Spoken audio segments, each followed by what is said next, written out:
budget. We are joined this morning with the ENR committee. Right now, I'd like to start with introductions. I think we'll start with the ENR committee today. I see Senator Brenner is with us and also Representative Tucker. And might you take the opportunity to introduce your committee? And thank you for joining us this morning. Thank you so much, Madam Chair. It's a delight to be with you all this morning. My name is Stacy Brenner. I represent Senate District 30, which includes all of Gorham, most of Scarborough, and part of Buxton.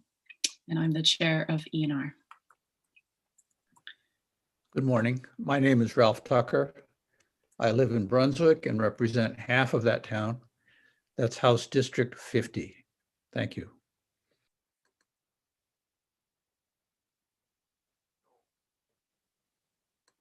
Do you want to continue to have your committee introduce themselves? Go ahead. Vicky Dudera is here. Yes, thank you, Representative Tucker. Welcome, everybody. Vicky Dudera. I represent House District 94, which is Camden, Rockport, and the island of Islesboro. And Representative Bell. Good morning, Art Bell, House District 47, which is Yarmouth, Shebeke, and Long Island. Representative Ziegler. Good morning, I'm Representative Paige Ziegler. I represent District 96, the 7 towns of Belmont, Liberty, Lincolnville, Montville, Morrill, Palermo, and Searsmont, and Waldo County. And I think our very high functioning analyst is here as well, Dan Tartikoff. Wonderful. Thank you so much for joining us today for the biennial. I'll start with introducing the AFA committee. I think, as I said earlier, sometimes we don't have everyone here at the exact moment we're starting, but I'm sure people will be coming and going. So Representative Cloutier. Thank you, Madam Chair. Good morning, everyone. I am Kristen Cloutier, and I represent House District 60, which is part of Lewiston. Representative Fay. Good morning, everyone. Thank you, Madam Chair. I'm Jessica Fay. I represent House District 66, which is parts of the towns of Casco, Pond, and Raymond. Representative Cardone, excuse me. Hello, I'm Barbara Cardone. I represent House District 127, part of Bangor. Representative Martin. Hi, John Martin, House District 151, Northwestern Aroostook County. Representative Hymanson. Hello, Patty Hymanson. I represent House District 4, which is parts of York, Wells, Sanford, and all of Ogunquit. Senator Bailey.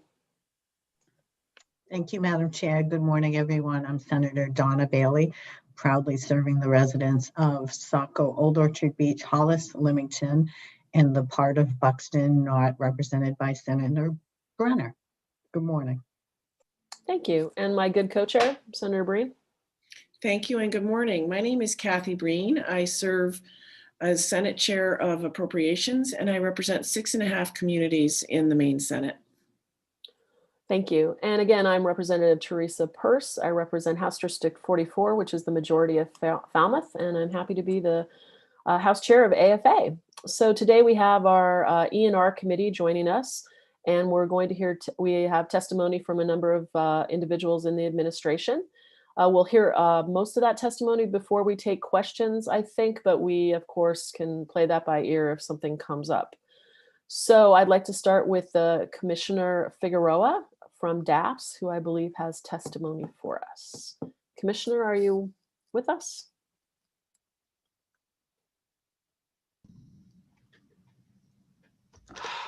I am here. It looks like I'm having some video issues. You're in the dark, although I'd never say you were in the dark. All right, if you don't mind, just 1 second. Absolutely. Let me just go off and come back on real quick.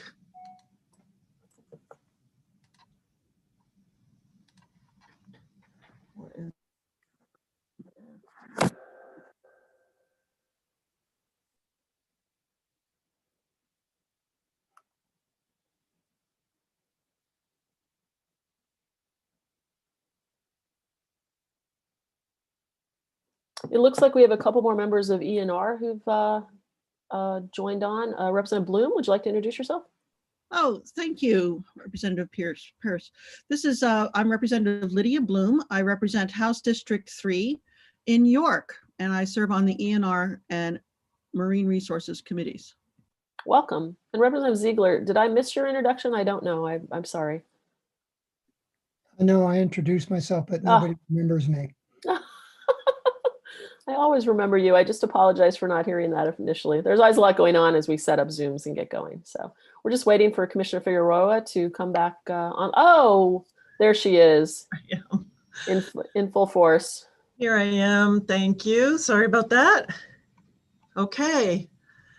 Good morning, Senator Breen, Representative Peirce, and members of the Joint Standing Committee on Appropriations and Financial Affairs, Senator Brenner, Representative Tucker, and members of the Joint Standing Committee on Environment and Natural Resources.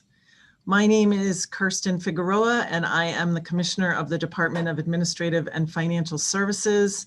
I am here today to testify in support of the fiscal year 22-23 biennial budget bill, LD 221, specifically the item on today's agenda for the Solid Waste Management Fund. As Governor Mills said, at a time when Maine people are hurting, when small businesses are struggling to keep their doors open, when the ranks of the unemployed have swelled, and when we are fighting a deadly virus all around us, we are proposing balanced budgets as required by the Constitution that continue efficiencies, good fiscal management, and curtailments to cover projected revenue shortfalls for all 3 fiscal years. They focus on combating the COVID-19 pandemic by continuing to rebuild the state's public health infrastructure and protecting essential health care, education, and life-saving services. They do not change Maine tax rates, and they maintain the Budget Stabilization Fund. With a future made unpredictable due to the ongoing pandemic, these budgets make good on the promise of government, which is to protect and support the well-being of our people and institutions. The Department of Administrative and Financial Services consists of 10 bureaus, a handful of boards and commissions, and more than 1,200 employees serving the public and all 3 branches of state government. The department has a broad range of responsibilities. We serve as the principal fiscal advisor to Governor Mills, prepare the state budget, coordinate the financial planning and programming activities of state agencies, prepare the financial records of the state, and advise the Maine legislature on the economic status of the state and financial statutes of state government. Additionally, DAFS oversees all aspects of human resources, including employee benefits, contract negotiations, recruiting, retaining, training, and performance, information technology services, including cybersecurity, data management, application development, project management, technology infrastructure, accessibility, and network services, maintenance, repairs, and capital improvements of state-owned buildings and grounds, lease space, procurement, contracting and vendor management, postal service, state postal services, state surplus and federal surplus property, tax collection, tax law and tax policy, and fleet management. Various internal services for state agencies are provided by the department, including review of accounting transactions and procedures and the implementation of account controls. We also administer the state's lottery operations, medical and adult use marijuana programs, and the sale of distilled spirits within Maine's borders. And we also oversee 3 state-owned landfills. The Solid Waste Management Fund, which can be found on page A33 of the budget document, contains a general fund appropriation of $816,851 each year and an other special revenue allocation of $172,500 each year. This budget provides funds for the maintenance and operation of the Dolby landfill in East Millinocket. Fees assessed on the disposal of certain waste, such as tires and batteries, and fees for environmental abatement are deposited into an account and then shared between the Departments of Administrative and Financial Services, Environmental Protection, and Economic and Community Development. The majority of the funds are transferred to DEP in support of enforcement and regulation, while DECD and DAFS receive funds for the cost of overseeing and maintaining the state's landfills. There are 3 state-owned landfills, only one of which is actively operating. The active landfill is Juniper Ridge Landfill in Old Town, Juniper Ridge is operated by a private entity through an operating agreement issued by the state. Second landfill is Carpenter Ridge, which is located in the T2R8 unorganized territory west of Lincoln. And Carpenter Ridge is a licensed landfill, but is undeveloped at this time. The third landfill, the Dolby landfill in East Millinocket, is supported by the funds in this program. The funds cover the costs of the landfill as well as the treatment of the landfill leachate.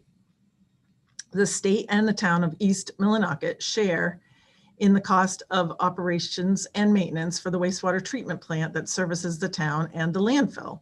The town is building a new treatment plant, which is scheduled for completion late this year. A new agreement for ongoing treatment will be developed when the new plant is operational. There is one initiative in this program. This initiative transfers one Public Service Coordinator 1 position and the associated all other from the Department of Economic and Community Development to the Solid Waste Management Fund program within DAFS. The position is responsible for the waste management and recycling program that provides oversight of the state-owned landfill sites of Carpenter Ridge, Juniper Ridge, and Dolby. The position and program were transferred to DECD after the dissolution of the former State Planning Office. This program is not an economic development program, is managed by DAFS BGS through a memorandum of understanding, and both DAFS and DECD agree that the operation of this program is better housed within DAFS. The corresponding initiative, reducing headcount and allocation in DECD, can be found on page A141. We would like to note and explain that the personal services reduction in DECD is different than the personal services increase in DAFS, and that's because the workers' compensation rates are different between the two departments. This concludes my testimony. Thank you. I'm happy to answer any questions. Thank you so much, Commissioner. I think we might just keep moving through our testimony today, and then we might have questions at the end, so I appreciate that. Next, we have Melanie Luxman. I apologize, I don't know how to pronounce your last name. Hi, welcome, Commissioner. Thank you, Madam Chair. Can you help me with your pronunciation just so I have it? Certainly, it's Loism. Loism, thank you. Senators Breen and Brenner, Representatives Peirce and Tucker, and members of the Joint Standing Committees on Appropriations and Financial Affairs and Environmental and Natural Resources. I'm Melanie Loism, Commissioner of the Department of Environmental Protection, providing this testimony in support of the DEP-related items in the Governor's biennial budget proposal. I am not going to read to you the full content of my testimony. We have a variety of budget programs that you have descriptions of in front of you, but for which there are no proposed initiatives. And I would also note that the department will plan to provide a much fuller presentation to the Environment and Natural Resources Committee if they desire so regarding the additional details of the department's budget. In proposing this budget, Governor Mills has made difficult decisions about many competing priorities, especially given the fiscal challenges facing the state due to the global pandemic. We understand that the needs are many and the state's resources are finite, and the department supports this budget as a thoughtful and appropriate balancing of those priorities. Since its inception over 40 years ago, the Maine DEP has been guided by a vision of a Maine where people understand that a healthy environment and a strong economy support one another, and where stewardship of our natural resources ensures a sustainable economy for future generations. Our natural resources are vast, including 19 million acres of forest, over 32,000 miles of rivers, streams, and brooks, 5,800 lakes and ponds, and waters of the Gulf of Maine. These resources have defined Maine and our economy for the full extent of our history. The department's mission is to prevent, abate, and control the pollution of the air, water, and land, and to preserve, improve, and prevent diminution of the natural environment of the state. DEP has 370 budgeted positions assigned to our 4 offices located in Augusta, Bangor, Portland, and Presque Isle. The fiscal year 21 budget for the agency was $73 million. Based on actual expenditures for fiscal year 2020, 65% of our costs came from other special revenue funds, 15% from federal expenditure funds, 13% from general fund, and 7% from bond funds. This testimony addresses each item that relates to the DEP in Part A of the budget document. The testimony will proceed sequentially, starting with pages A185 through A194. I will briefly outline the baseline budget for each program that contains an initiative and detail each initiative proposed for that budget program.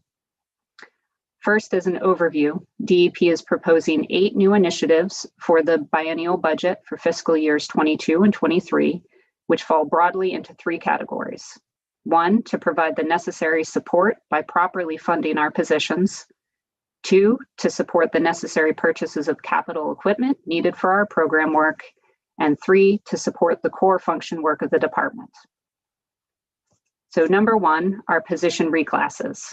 We have 2 initiatives requesting additional allocation to cover approved position reclassifications. These reclasses do not change DEP's organizational structure or the work that is performed by those staff. These initiatives adjust the pay scale for these positions to reflect the level of classification in which they are currently operating. We are dedicated to ensuring the appropriateness of account use by making these adjustments through the legislative process.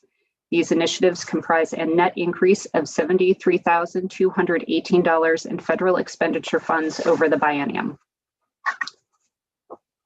Our capital equipment initiatives relate to new capital equipment needs. For the upcoming biennium, DEP programs have identified the need for investments in capital equipment that are essential for the state to meet its obligation for investigating and cleaning up spilled hazardous materials and petroleum products, and for the state to meet its obligation to monitor and maintain baseline data about ambient air quality. The department has 5 initiatives that affect federal expenditure funds and other special revenue funds in 3 budget programs, with a net value of $1,386,902 over the biennium. Lastly, to support core functions, this category contains 1 initiative which relates to the department's ability to support and maintain core functions. It provides additional allocation for the Solid Waste Management Fund. Public Law 2011, Chapter 544, increased the fees generated for the landfill closure and remediation cost sharing program. This initiative would provide ongoing spending authority to pass through these funds to municipalities and public entities.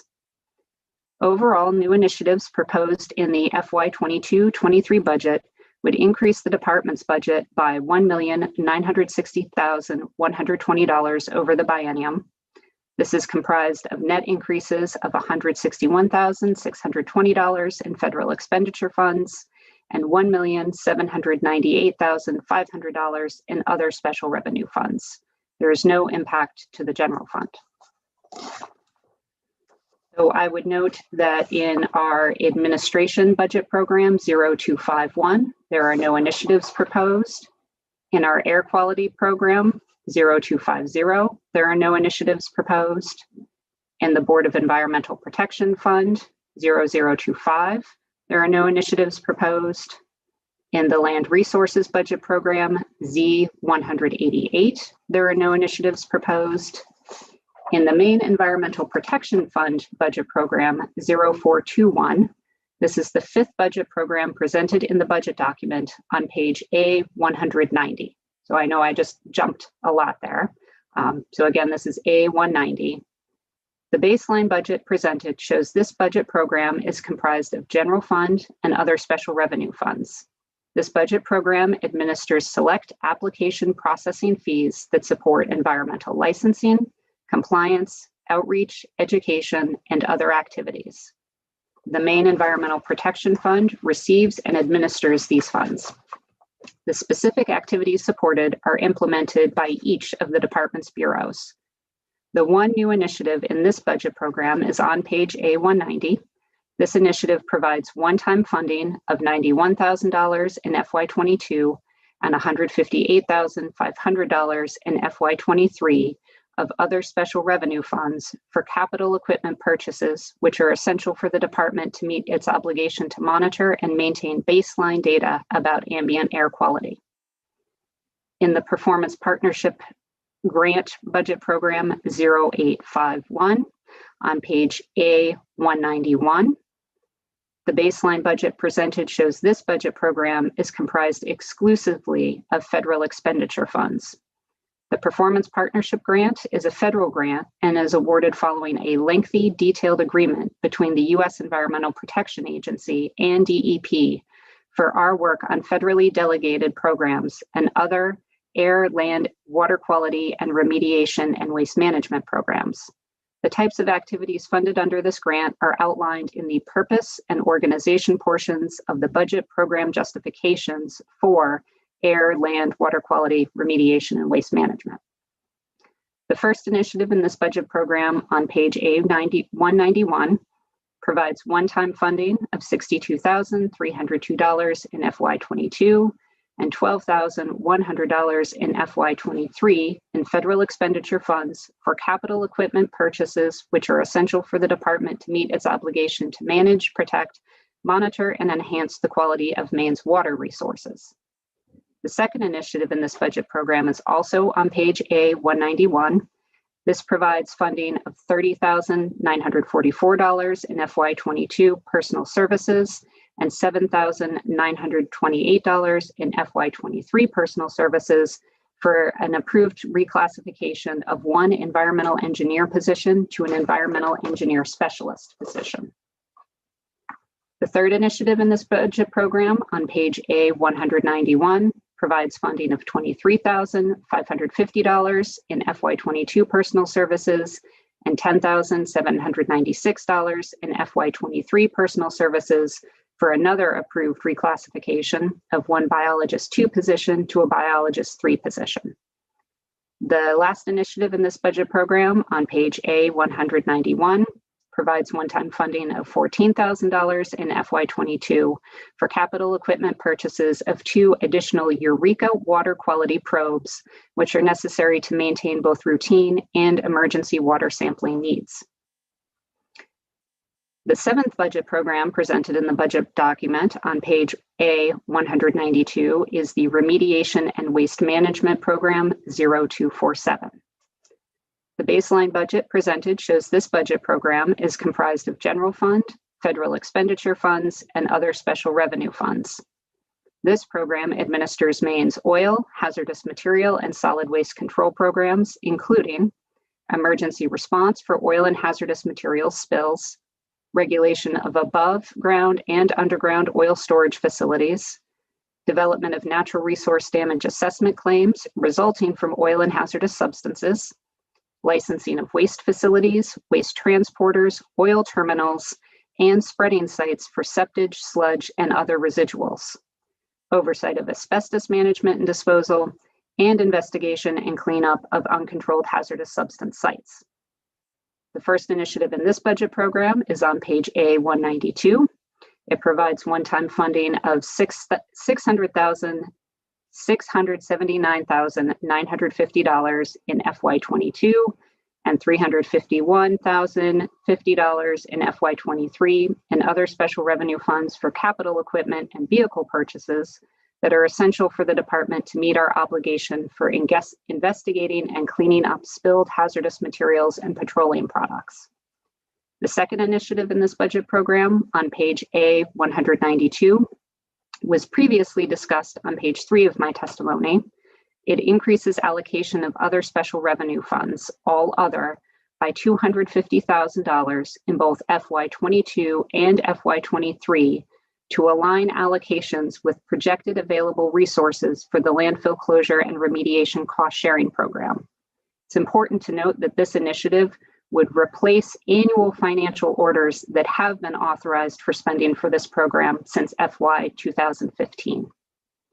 The third initiative in this budget program on page A192 provides one-time funding of $18,000 in FY23 and other special revenue funds for capital equipment purchases of 3 additional benzene monitor meters that are essential for the department to meet our obligation for investigating and cleaning up spilled hazardous materials and petroleum products. And lastly, in budget program water quality 0248, we have no new initiatives. And with that, I would be happy to answer your questions now or later. Thank you so much, Commissioner Loisem. I appreciate your testimony. I think we'll hold questions till we get through all of our testimony today. And so next up, we have Bill Norbert from FAME. Good morning. Good morning. Good morning. Representative Peirce, Senator Breen, Senator Brenner, Representative Tucker, distinguished members of the committees on Appropriations and Financial Affairs and Environment and Natural Resources. My name is Bill Norbert. I'm the Governmental Affairs and Communications Manager at the Finance Authority of Maine. I live in Brunswick, and I'm here to speak in support of the Governor's proposed initiative related to the Waste Motor Oil Disposal Site Remediation Program, which is found on page A-209 of your printed materials. The initiative adjusts funding to reflect the termination of the Waste Motor Oil Disposal Site Remediation Program. The premiums formerly imposed on sales of certain motor oil in the state have been discontinued by operation of law. There is thus no longer a need for this line of the budget, which previously reflected the premiums collected by the state and directed to FAME to help pay off the bonds that had been issued under the program. As you will recall, the governor's supplemental budget proposed language in Part M, which we support, and I believe you voted to include in the budget yesterday, to repeal the program and direct the remaining funds to the Department of Environmental Protection.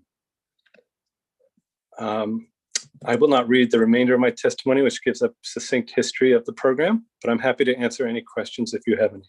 Thank you. Thank you so much, Mr. Norbert. We appreciate that, and look forward to reading that later on my own time. Next, we have Leanne Hansen and possibly Travis Jones from the New England Interstate Water Pollution Control Commission. Ms. Hansen and Mr. Jones, we're both here. Great. We see we have your testimony in front of us. Great. Thank you very much. Good morning, Senators Breen and Brenner, Representatives Peirce and Tucker, esteemed members of the Appropriations and Environment and Natural Resources Committees. I'm Leanne Hansen. I'm the Program Manager for NUEPIC JETC and the Training Coordinator for the Maine Joint Environmental Training Coordinating Committee, otherwise known as JETC. I'm testifying in favor of LD 221 with the governor's line item on page A416, noting $52,950 for New England Interstate Water Pollution Control Commission, otherwise referred to as NUEPIC. I've sent along some photos to kind of give you the spirit of what we do on a regular basis, and I will try to follow those with my testimony. Since 1985, JETC has served the citizens of Maine and the Maine Department of Environmental Protection by bringing laboratory, regulatory, and process training to water pollution control personnel throughout the state of Maine at minimal cost to municipalities. Among the staff working in our wastewater treatment facilities are 726 certified wastewater treatment plant operators.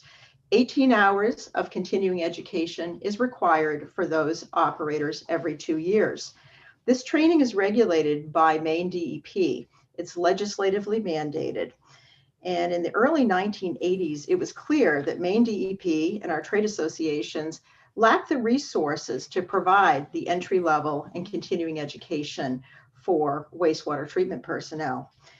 What started as a grassroots effort when state agency personnel, municipal operators, and consultants banded together to lobby the legislature turned into JETC, which is an organization created solely for providing entry-level and continuing education for the personnel who protect our water quality. JETC was created through the Maine legislature in 1985. And to provide that training, we were set up as the Maine-based program partner of NUEPIC. Since that time, JETC training has also come to benefit Maine's licensed drinking water operators who are regulated through the Maine Department of Health and Human Services. JETSI's work is administered through a contract between Maine DEP and NUEPIC. And NUEPIC's a regional commission helping the states of the Northeast preserve and advance water quality. With the 5 interconnected areas of impact, JETSI focuses on training and education. We're a non-advocacy, service-oriented organization. We have an office in South Portland with 2 full-time employees. We rely on 100 and plus professionals each year who volunteer as trainers and program hosts, as well as who help us design our training programs. And the JETSI Board of Directors is appointed by the Maine DEP Commissioner. Our volunteers come from business, industry, municipalities, state agencies, and our trade associations. As well as the operators taking our training, many of those volunteers who help teach the classes began their careers in the early 70s with the then Clean Water Act, and when there was a lot of funding for construction and education. So this is kind of my formal opportunity to better respond to Representative Tucker's question earlier when I spoke to the ENR committee. As it turns out, after the March 1st, 2021 renewal, the new operators coming into the field are not keeping up with the retirements. We've been talking about an exodus of operators for years now.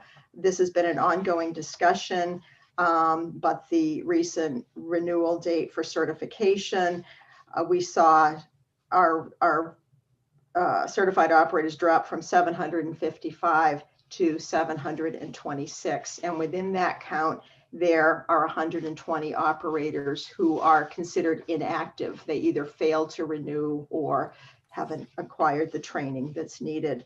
So we are concerned about that.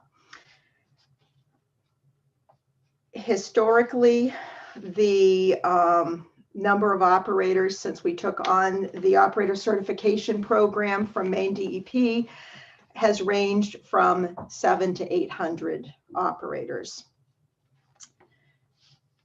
There is a slide there that gives you a little bit of information on that.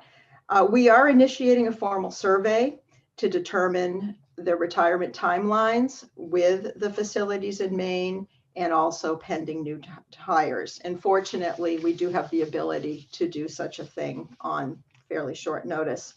And that brings us to our budget and how our line item affects the state of Maine.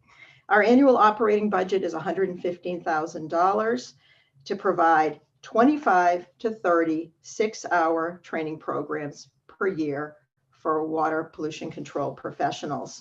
That is what we're funded to do. Beyond that, we do many other things. Our budget is also supplemented by registration fees and sponsorships, and is leveraged by the volunteer trainers and program hosts. The general fund appropriation of 52,000, I have a hard time with the numbers, $52,950 seeds our budget and enables us to handle other special projects, such as the management candidate schools that we have been running annually since 2009. That program has a separate budget each year. So far, we've graduated 194 drinking water and wastewater operators from those programs. Our wastewater operator school was initiated in 2017.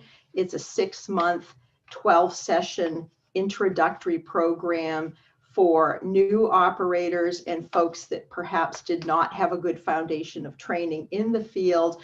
It was established for them to meet each other, learn the skill sets that they should have for their jobs, and to build a community of new operators. Another event that also has a separate budget and is seeded by the state appropriation is our North Country Convention, which takes place in Presque Isle every other year. And we started alternating the North Country Convention with the wastewater operator school every other year. So what JETSI really does is help state agencies and trade associations combine resources and try to bring those resources to the far reaches of Maine. Another project that is contracted between Maine DEP and NUIPIC JETSI is through DEP's non-point source training center. There's a program to certify contractors in erosion control. The JETSI office handles administrative tasks. We coordinate the live in-person training classes and assist with online classes. And there's a whole new group of online classes under that DEP program that have been unveiled. The Maine Wastewater Operator Certification Program is also another contract between Maine DEP and NUIPIC JETSI. For that program, we handle record keeping, test administration, general communication, and renewal administration, such as I referred to for March 1st. Both of those projects are completely funded by the fees paid by the operators and the program participants. So the funds from the state general fund are leveraged immensely. Which brings us to, how has COVID-19 impacted us? After priding ourselves in live face-to-face learning events, we really had to pivot dramatically to try to recreate those events in a virtual setting. And as you can imagine, a lot of the participants in our industry, they didn't sign on to this industry to spend a lot of time on a computer.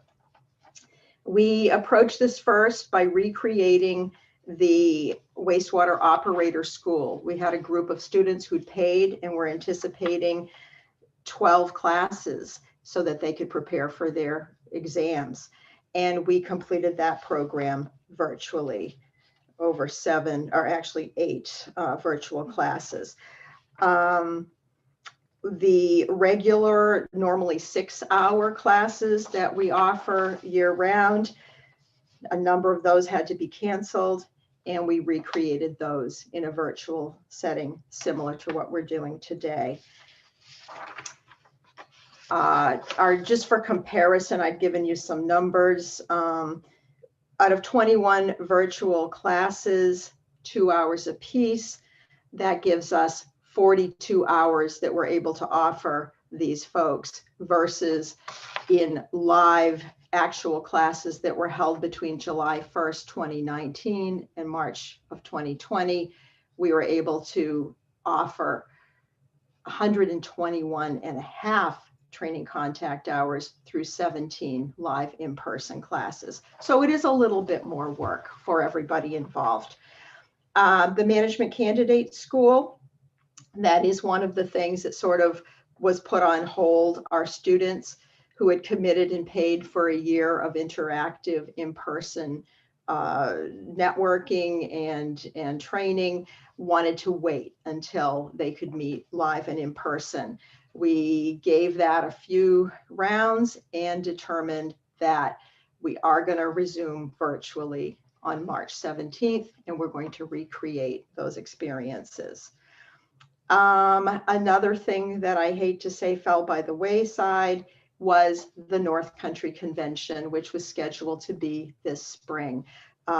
It's just too difficult to create such an event virtually with vendors, et cetera. And so we're partnering instead with Maine Water Environment Association and Maine Water Utilities Association, who always partnered with us for that event and will be helping with virtual sessions. We're grateful for the funding and the support we've received through the legislature, especially the 129th and 128th, who worked with us to help rebuild our line item from the general fund. I've been before many of you when our funding was less than $8,000 from the general fund. And I just hope you see the importance of this, how much we appreciate it, and how far it is leveraged. With that, I'm happy to, I would like to introduce Travis Jones, who is my JETSI board chairman. I've been through a lot of our programs, and we'll take questions when you're ready. Thank you so much, Ms. Hanson, and also welcome, Mr. Jones. Appreciate you being here. We have a couple more people to testify, and then we'll take some questions. So thanks if you don't mind hanging in there with us. I appreciate it. Great, thank you. Next, we have Daylan Hauser from the Saco River Corridor Commission. Hi, good morning. Good morning. Welcome. Thank you so much. Thanks for having me this morning. Appropriation and Financial Affairs Committee chairs, Senator Breen and Representative Pierce, and Environment and Natural Resource Committee chairs, Senator Brenner and Representative Tucker, and members of the Joint Standing Committees. My name is Dallin Hauser. I'm the Executive Director for the Saco River Corridor Commission, and I'm providing testimony in support of the Commission's biennial budget allocation this morning. Thank you for your time. I did send written testimony to you all describing our programs in depth, but I'm not going to go over all of that content today. Over 47 years ago, a group of citizens from the Saco River Basin approached the Maine State Legislature to discuss the importance of clean water and a plan that would ensure clean water for future generations to come. The state legislature concluded that the Saco River and its major tributaries, the Ossipee and Little Ossipee rivers, are natural rivers with great scenic beauty and unique character, possessing outstanding recreational values and a wide range of other valuable characteristics of great benefit to all future generations. And due to their locations and the trends which are threatening their values, it is in the best interests of the people of the state to provide for the orderly protection and proper development of the values of the Saco River Corridor. The Saco River Corridor Act and the Commission were established by the legislature to ensure the values of the corridor were protected. There are 20 towns within the corridor, beginning in Freiburg and following the rivers to the ocean in Biddeford and Saco. Each of these municipalities can appoint a member and an alternate to represent their town on the Commission's regional board. The priorities of the Commission's programs include ensuring the drinking water quality that currently exists in the Saco River Basin is preserved, preserving the scenic quality of the corridor with a rural character that supports the tourist economy of the region, and maintaining high-quality natural resource values, providing the corridor town population with the information they need to make informed decisions concerning land and water use within the corridor, and conserving and protecting the unique characteristics of the Saco River Basin. In 2001, the Commission created the Rivers Water Quality Monitoring Program to establish a baseline of the water quality of the rivers and monitor for trouble areas that may indicate declining water quality. The program includes 37 sampling sites across 130 river miles, tested bi-weekly from May to September every year. 40% of the general fund appropriations received are used to finance the water quality program. As part of the program, the Green Mountain Conservation Group monitors 28 sample sites in the Ossipee Lake watershed. The programs have over 30 dedicated volunteers who help staff collect water samples. The program is designed as one program that encompasses one watershed, 2 states, and 26 towns. Every year, the Commission analyzes the data collected for each town, including recommendations to resolve any issues observed. This analysis helps towns make informed land use decisions that may impact water quality, identify problem areas along the rivers, and resolve these problems. Last year's sampling identified certain sites approaching the lower limit set for Class AA waters that will continue to be monitored. To carry out the Commission's land use regulatory program, the Commission works closely with member municipalities, coordinating with code enforcement officers, town management, regional and town planners, and citizens to ensure proper development and planning in the corridor across the board. People's interest in living in Maine, and especially along the water body, has increased, and development along the corridor continues to increase. Many people come from outside of Maine for recreation or to construct second homes, or because of Maine's clean natural environment. People relocate from more densely developed locations outside of Maine, where natural resources have been compromised, to Western Maine, where resources are still abundant. It is an interesting paradox that once they arrive in Maine, they wish to recreate the very location they are trying to escape from. Often irrational or angry arguments are provided to support their reasons for wanting to remove most of the trees on a small lot and to have a house, septic system, and lawn 10 feet from the water. Maine is one of the few places in the Northeast where it is still possible to actively protect our natural resources before they are gone, instead of planning to restore our resources after they are gone. For the Commission's appropriation of $46,960, the state of Maine receives the benefit of many thousands of hours of work and expertise from over 60 volunteers and staff protecting the waterways and adjacent land. A special revenue fund also supports the Commission's work. Last year, the Commission reviewed 120 applications for development in the corridor, an increase of 30% from 2019. The review of each application goes through a rigorous process and includes a site visit to each property with the consideration of many different environmental factors. The Commission staff visited 165 properties last year for pre-application site visits, compliance checks, tree removal checks, and violation resolution. The general fund appropriations also support the land use regulatory program, and 5 staff members, including the executive director, administrative assistant, environmental compliance evaluator, water quality program manager, and water quality coordinator. The Saco River is relied upon exclusively for drinking water purposes in Biddeford, Saco, Old Orchard Beach, and portions of Scarborough. Kennebunkport, and Wells also rely on the river for drinking water. These municipalities withdraw more than 2 billion gallons of water from the river annually. The appropriation from the State General Fund allows the Commission to preserve and protect many of the natural resource values within the Saco River corridor.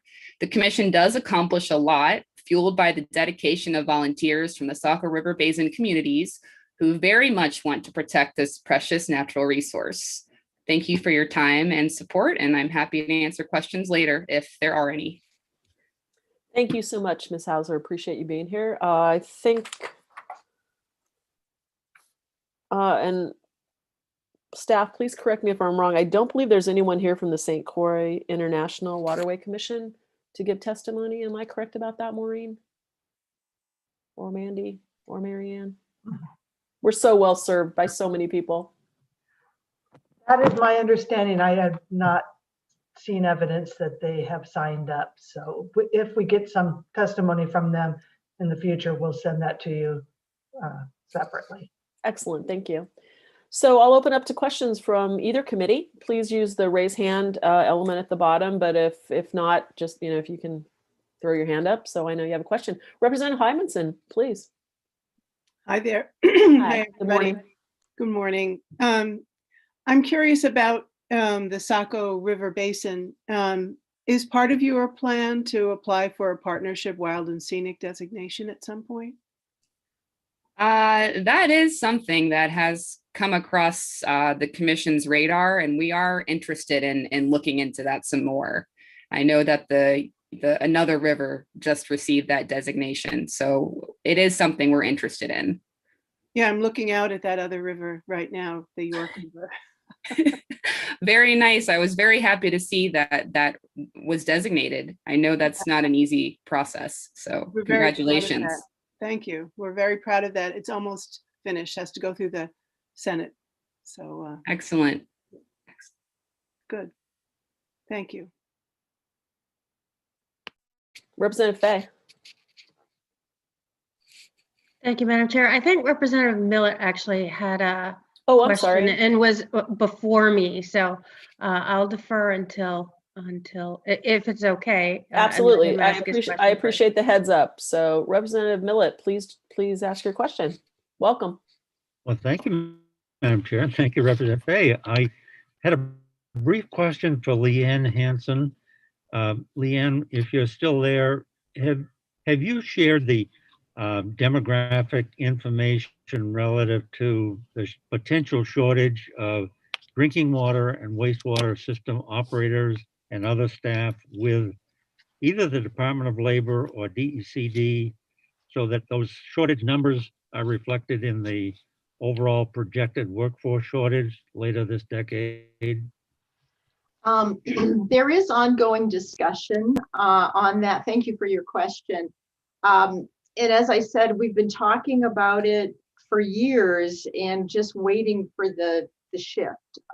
So there has been some discussion, but there hasn't probably been anything really formal. We're hoping to get some information out of this survey that we're conducting. And I think that it'll probably get some traction in other areas as well. Did I answer your question? I hope. Well, yes, thank you. I had heard from the Maine Rural Water Association earlier that they wanted to be in the queue for any workforce training programs that might be forthcoming. I just want to make sure that you had your oar in the water as well. Yeah, thank you. Thank you. And I am a part of a Beyond Maine work group where it's the same conversation throughout the Northeast and the country. Thank you. Representative Fay? Thank you, Madam Chair. And I want to thank Representative Millett for actually addressing one of the issues that was on my mind as well around the shortage of wastewater operators. So thank you for that. And so I guess I'll only not ask one question instead of two now. My question is for the commissioner. And I want to say congratulations on your confirmation. And ask about how we're doing in terms of the backlog in permits issued by the Land Bureau right now, and how the workload looks going forward. And I know in the last legislature, of course, I was on ENR, and it's nice to see my colleagues. And one of the things that we talked a lot about was some staffing shortages in specifically the shoreland zone area, and had asked for some additional positions to be funded. And so I was just kind of wondering where we are with that, how the workload is, and I guess I'll just leave it there. Thank you, Representative Fay, for your question. The workload, despite the pandemic, has increased. We have received an increasing number of applications for land licenses, for Natural Resources Protection Act licenses, and site location of development. Many of those are related to the increased development of renewable energy projects.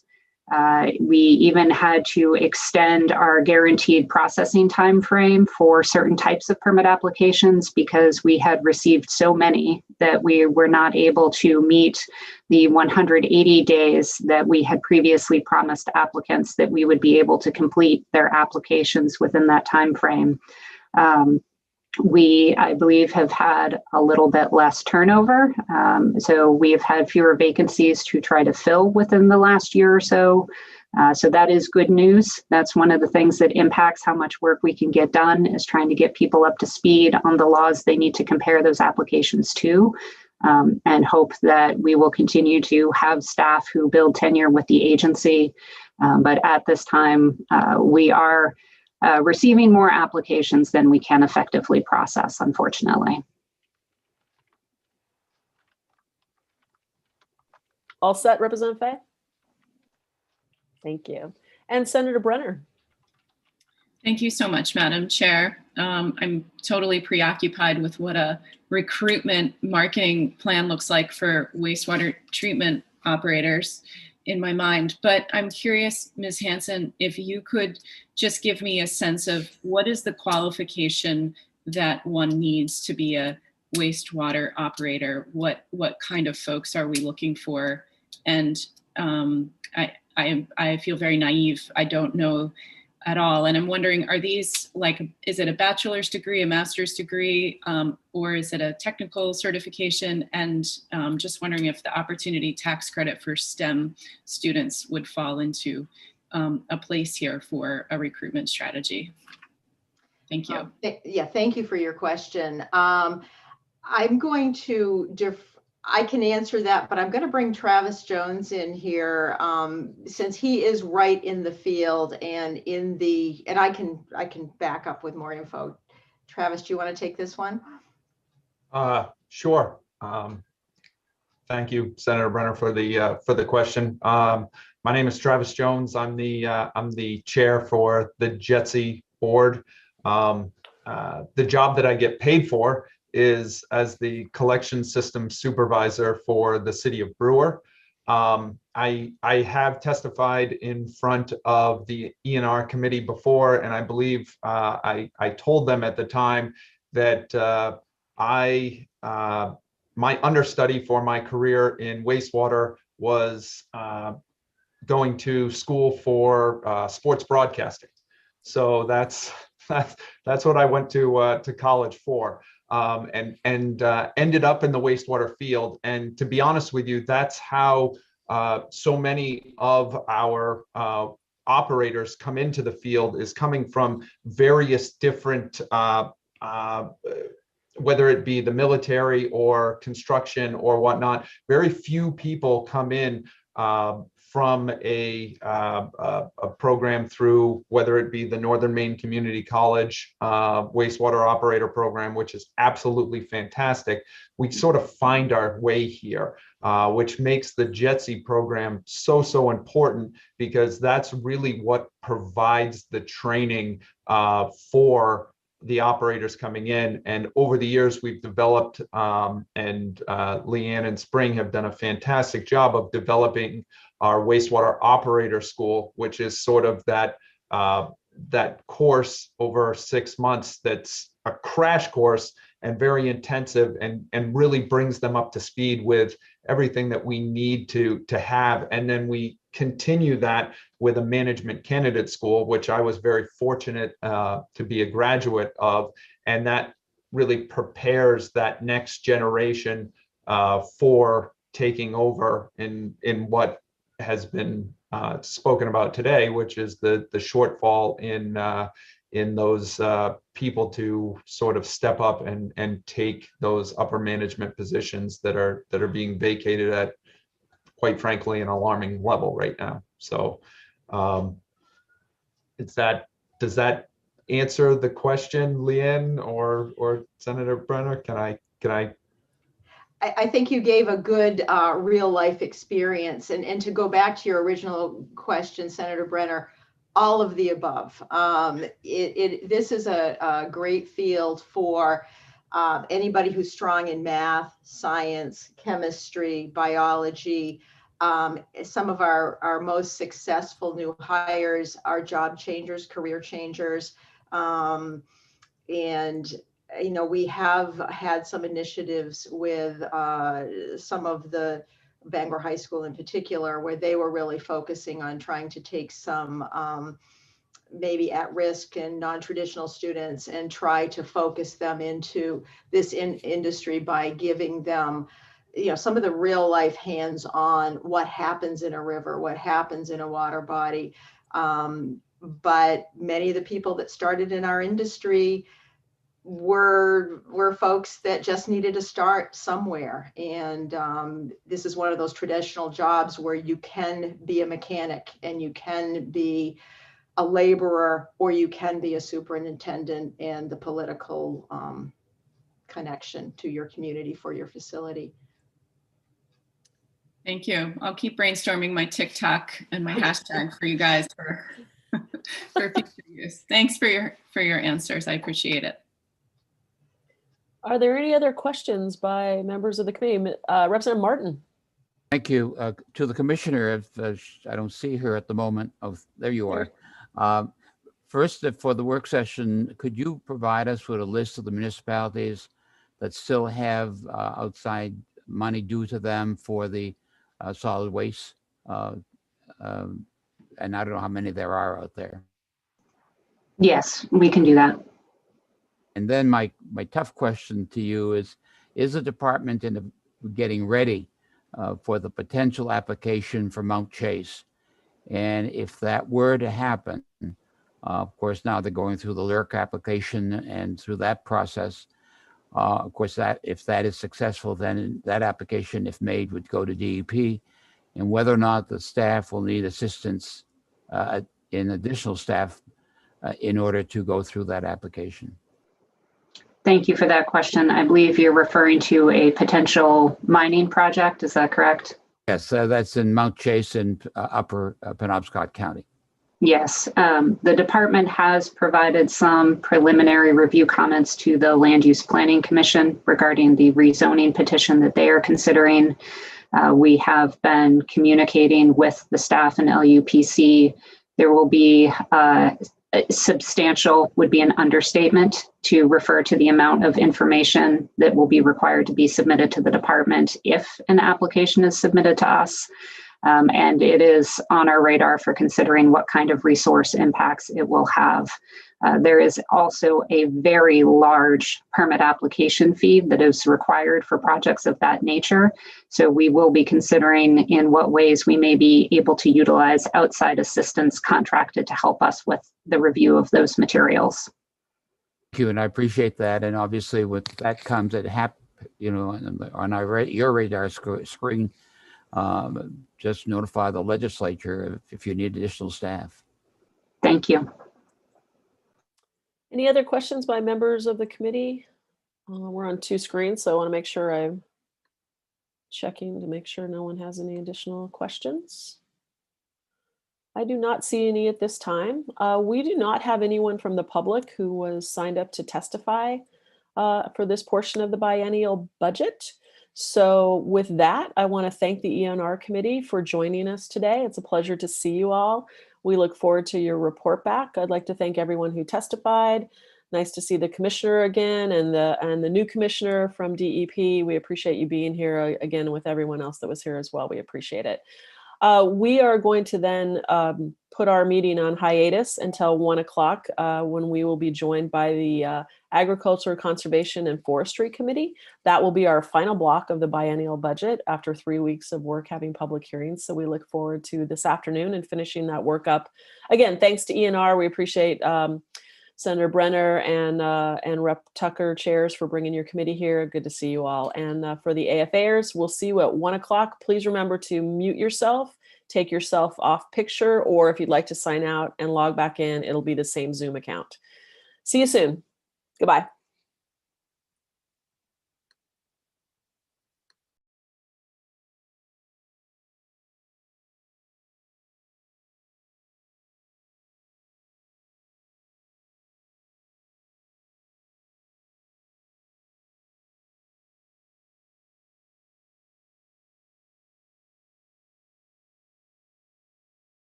Good afternoon, folks. It's a little after 1, and we are back with appropriations and our colleagues from the Agriculture, Conservation, and Forestry Committee. Just going to give folks a couple of minutes to file in. There's my good co-chair, Representative Peirce. And before we get started, if folks could, if committee members could just go down, as I'm going to do, rename yourself so that the public knows which committee you're on and what your title is, that would be terrific.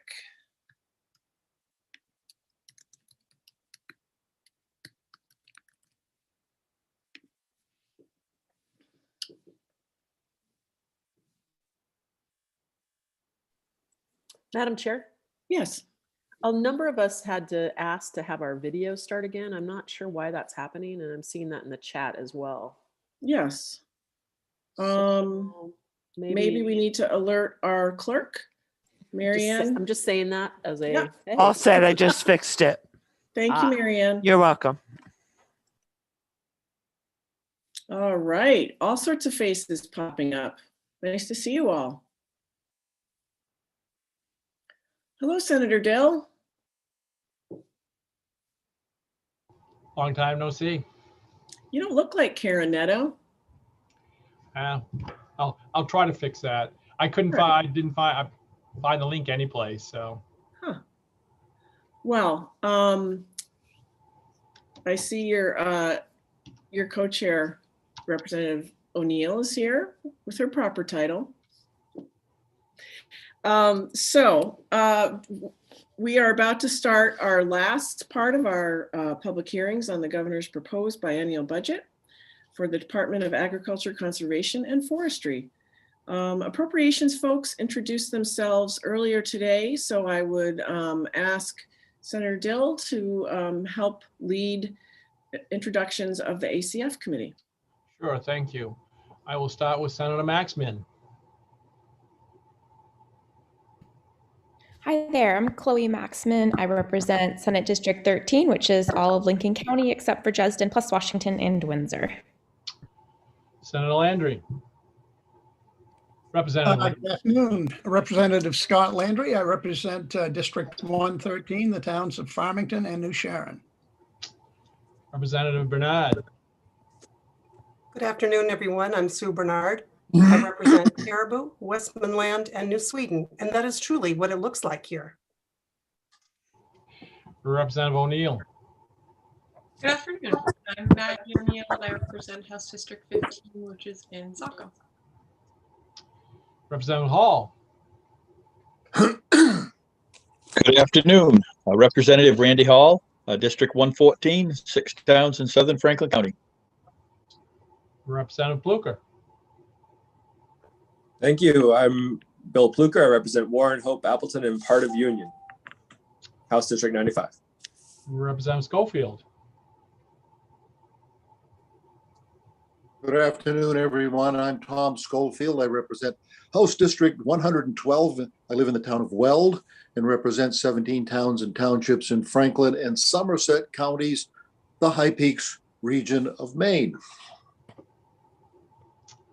Let's see who else we have. Let's see, we have Karen Netto, our analyst. Can you say hi, Karen, please? Or not? Hello. Thank you, Karen. And I'm Jim Dill. I represent Senate District number 5, Northern Penobscot County. And I think that's everyone. I don't know that I've missed anybody. If I have, speak up. Guess not. Thank you, Senator. Thank you, Senator Dill. Appreciate that. So I need to check my email for one moment to figure out which members of the administration are coming first, unless my good co-chair has that in front of her. I do not. I apologize. I'll pull it up as well. Let's see. I did send it to both of you. I see it. I'm opening it now. Thank you, Marianne.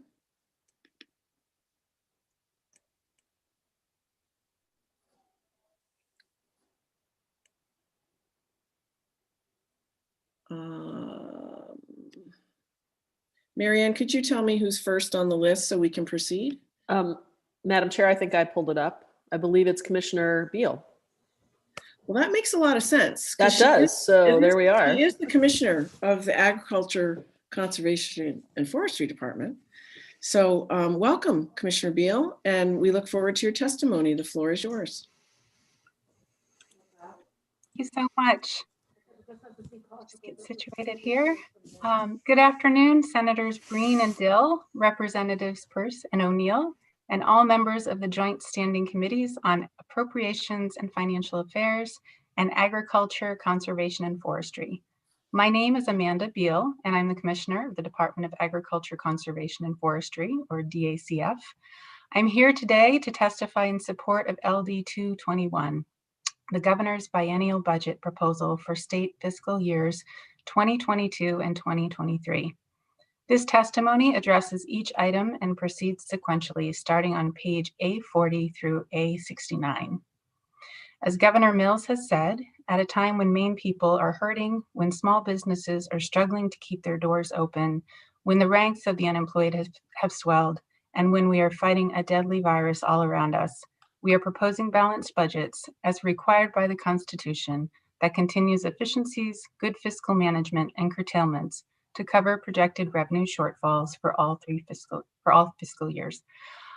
They focus on combating the COVID-19 pandemic by continuing to rebuild the state's public health infrastructure and protecting essential healthcare, education, and life-saving services. They do not change Maine tax rates, and they maintain the Budget Stabilization Fund. With a future made unpredictable due to the ongoing pandemic, these budgets make good on the promise of government, which is to protect and support the well-being of our people and institutions. DACF is charged with promoting and advancing Maine's agricultural resources, protecting and enhancing nearly 18 million acres of forest land, managing more than 700,000 acres of state parks and public lands, and administering numerous science-based programs focused on resource management, land use planning, and conservation. The impact of our work is also quite extensive and supports a large part of our overall natural resource-based economy, as our agriculture, forestry, and outdoor recreation sectors combined contribute more than $20 billion to our state's economy annually and supports approximately 140,000 jobs. Our department staff oversee and carry out a wide range of duties, from protecting the food we eat, preventing and fighting wildfires, mapping the ocean floor, keeping our parks and public lands pristine and accessible, ensuring wise land utilization and conservation, and providing regulatory oversight and technical assistance to forest and farmland owners and managers. We take collective pride in our efforts to provide excellent customer service through our hundreds of activities and programs, which are carried out by 697 employees, where 404 are year-round positions and the remaining are seasonal positions.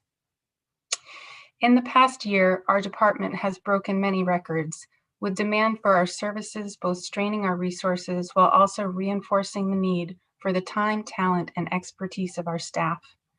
Maine state parks have seen increasing visitation numbers year after year, and in 2020, we broke all-time records for both day use and camping, and for the first time ever, total state park attendance topped 3 million visitor days. And meanwhile, our Maine forest rangers responded to a record number of fires, a 224% increase over 2019, and rescues of injured outdoor recreation enthusiasts, a 418% increase over 2019. And our Bureau of Agriculture, Food, and Rural Resources staff responded to a 25 to 50% increase in food insecurity across our state, as well as a significant increase in consumer interest in accessing Maine-grown food, resulting in Maine meat facilities requiring state inspection, increasing production by 33% between fiscal year 19 and 20, while state-inspected Maine poultry facilities increased production by 43% over the same time. and in some cases. And as a result, some Maine livestock and poultry producers must now wait until 2022 to get an appointment to have their animals harvested and processed at facilities in Maine. As we now move toward reviewing specific DACF biennial budget initiatives for fiscal year 22-23, there are a few overarching aspects that it may be helpful to note before moving into discussing specifics. All of the initiatives listed reflect fundamental needs of the department. Many are tied to the health and safety of either state employees or the public, while others have direct ties to economic impact, whether it be resolving inspector bottlenecks that inhibit business growth or ensuring that our state parks provide a safe, enjoyable setting for tourists who visit them, as well as our residents, and keep people coming back year after year. Of the 52 initiatives and 5 language items you will be asked to vote on in this budget, 18 initiatives and all language pieces are generally housekeeping in nature. These items include reallocating positions between accounts and establishing capital allocation in the current biennium for many other special revenue accounts. 10 initiatives in this budget are related to budget reductions. And this budget funds some additional critical needs, including parks positions, PFAS testing, and 2 limited period positions to support our meat inspection program. Hopefully, these introductory comments provide helpful background information as you consider the following initiatives. So we'll begin with the Animal Welfare Fund. The baseline budget for the Animal Welfare Fund may be found on page A41. This program ensures humane and proper treatment of animals. Staff are responsible for investigating animal cruelty, abuse, and neglect complaints, training animal control officers, inspecting and licensing boarding and breeding kennels, animal shelters, pet shops, and research facilities. It also is responsible for the Help Fix Me spay and neuter program for dogs and cats owned by low-income residents of Maine, and administers the statewide dog licensing program in cooperation with municipalities, including the successful licensing online program. There are no new initiatives for this program. Next is the Bureau of Agriculture. The baseline budget request for the Bureau of Agriculture is on page A42. This program is responsible for animal and plant health, farm and consumer quality assurance, and agricultural product marketing. It also helps to promote rural educational events and seeks to develop the public understanding of Maine agriculture's importance to the state's economy, the vitality of rural communities, and Maine's quality of life. This program includes the divisions of agricultural resource development, animal and plant health, and quality assurance. The first initiative on page A42 reduces funding in general fund all other by $50,000 in each year of the biennium to recognize one-time savings from reduced travel expenses. The next initiative on page A42 continues one Planning and Research Associate 2 position established by financial order in fiscal year 21. This position is funded 100% in the Federal Expenditures Fund and will help the Emergency Food Assistance Program, or TFAP, and the Commodity Supplemental Food Program address recommendations from a fiscal year 2019 audit of these programs to provide adequate staffing to ensure compliance with TFAP regulations. This initiative increases allocation in Federal Expenditures Fund personal services by $85,491 in fiscal year 22 and $89,522 in fiscal year 23, and Federal Expenditures Fund all other by $2,538 in fiscal year 22 and $2,658 in fiscal year 23.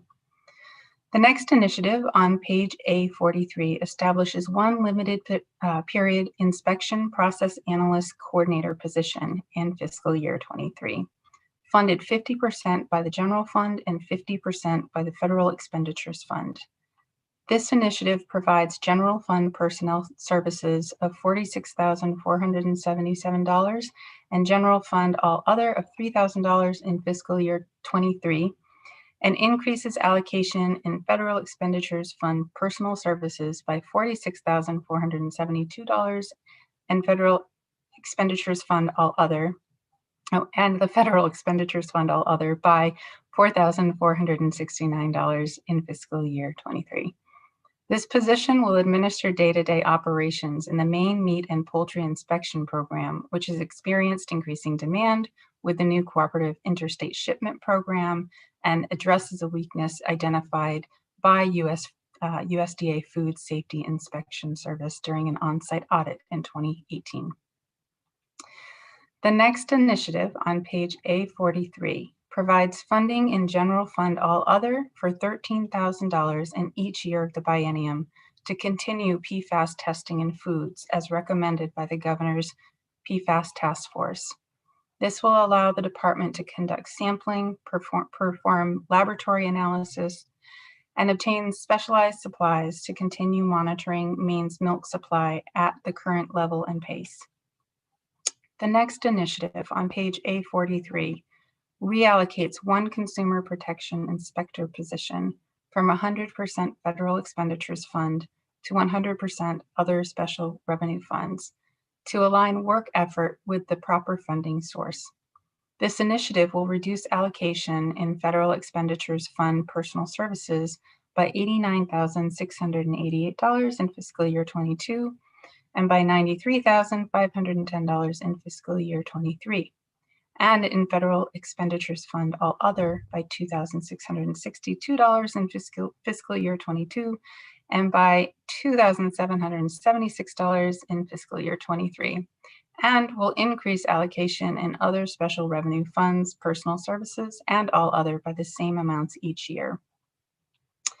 The next initiative on page A43 establishes one limited period consumer protection inspector position funded 50% by the general fund and 50% by the federal expenditures fund. As noted previously, demand for Maine meat and poultry programs inspection services increased in fiscal year 20 as livestock volumes at state inspected meat processing facilities exceeded fiscal year 19 output by 43%. This position will provide inspection services to meet growing demand and reduce wait times for our livestock producers. This initiative provides general fund personal services of $42,568 in fiscal year 22 and $44,583 in fiscal year 23, and general fund all other of $3,000 in fiscal year 22 and 23. And increases allocation in federal expenditures fund personal services by $42,563 in fiscal year 22 and $44,579 in fiscal year 23, and federal expenditures fund all other by $4,352 in fiscal year 22 and $4,412 in fiscal year 23.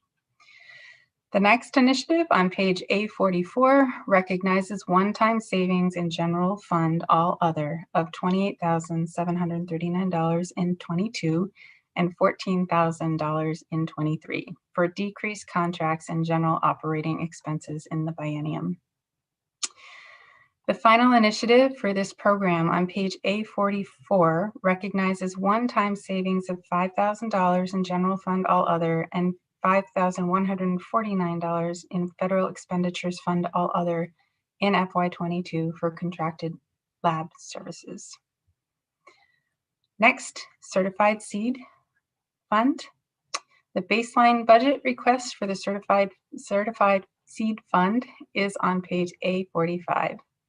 This program ensures the high quality of seed potatoes by conducting field and shipping point inspections in Maine for regulated diseases, and also certifies seed, oats, and barley, and issues phytosanitary certificates for agricultural and forest products destined for export to other countries. There are no new initiatives for this program. Next, we have the Division of Forest Protection. The baseline budget request for the Division of Forest Protection is on page A46. This program provides forest fire and forest resource protection to Maine's 17.7 million acres of forest lands. The division has responsibility for wildfires and protecting landowners through wildfire readiness, prevention, detection, suppression, and natural resources law enforcement. A portion of funding for this division is currently reflected in the Forest Resource Management Program.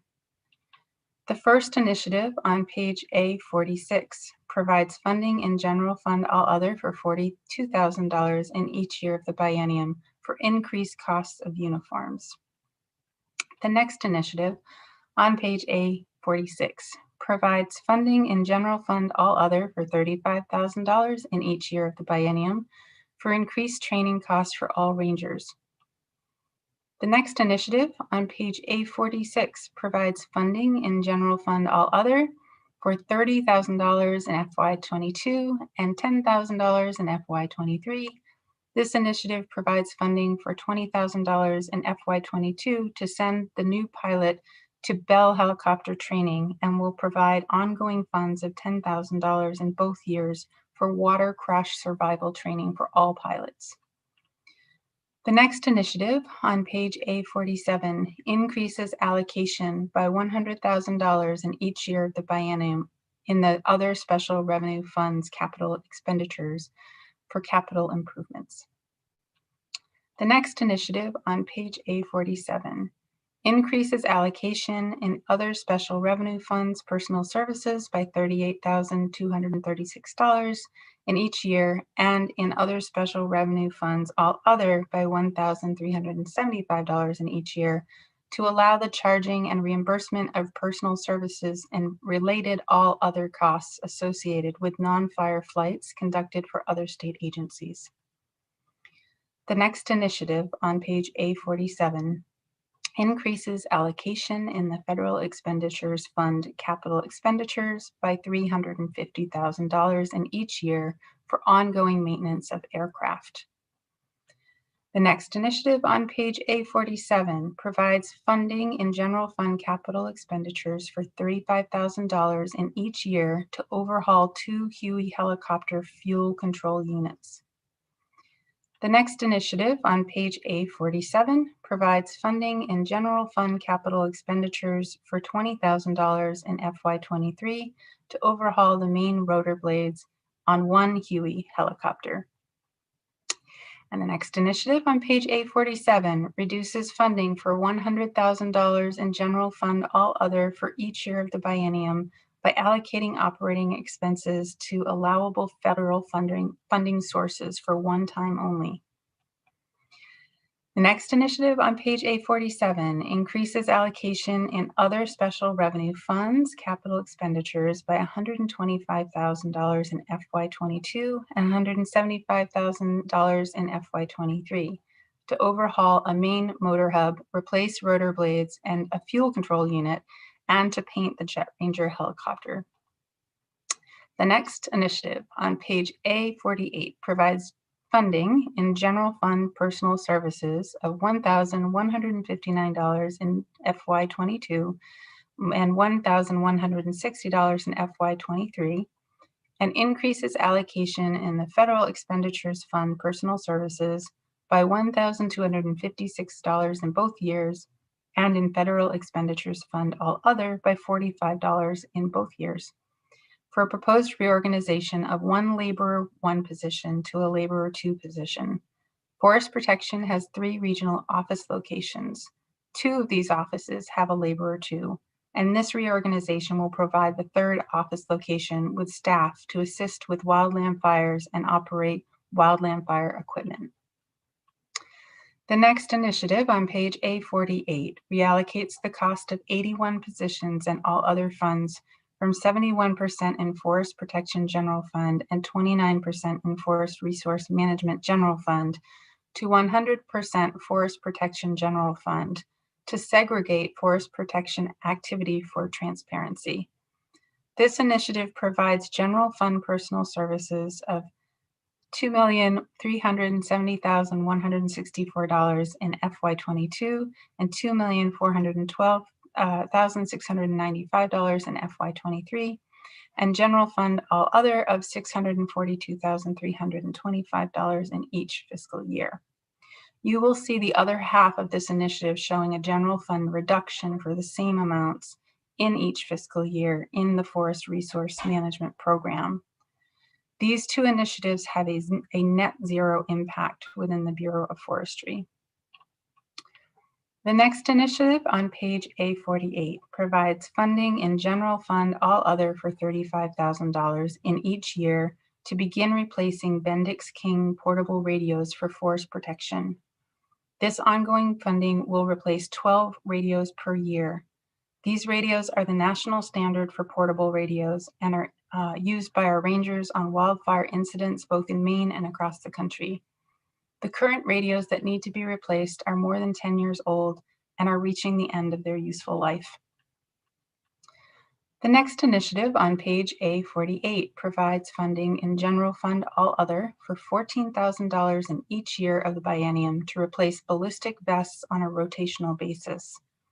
These vests have a 5-year service life, and this initiative will allow the division to begin replacing these vests on a rotational basis rather than total replacement every 5 years.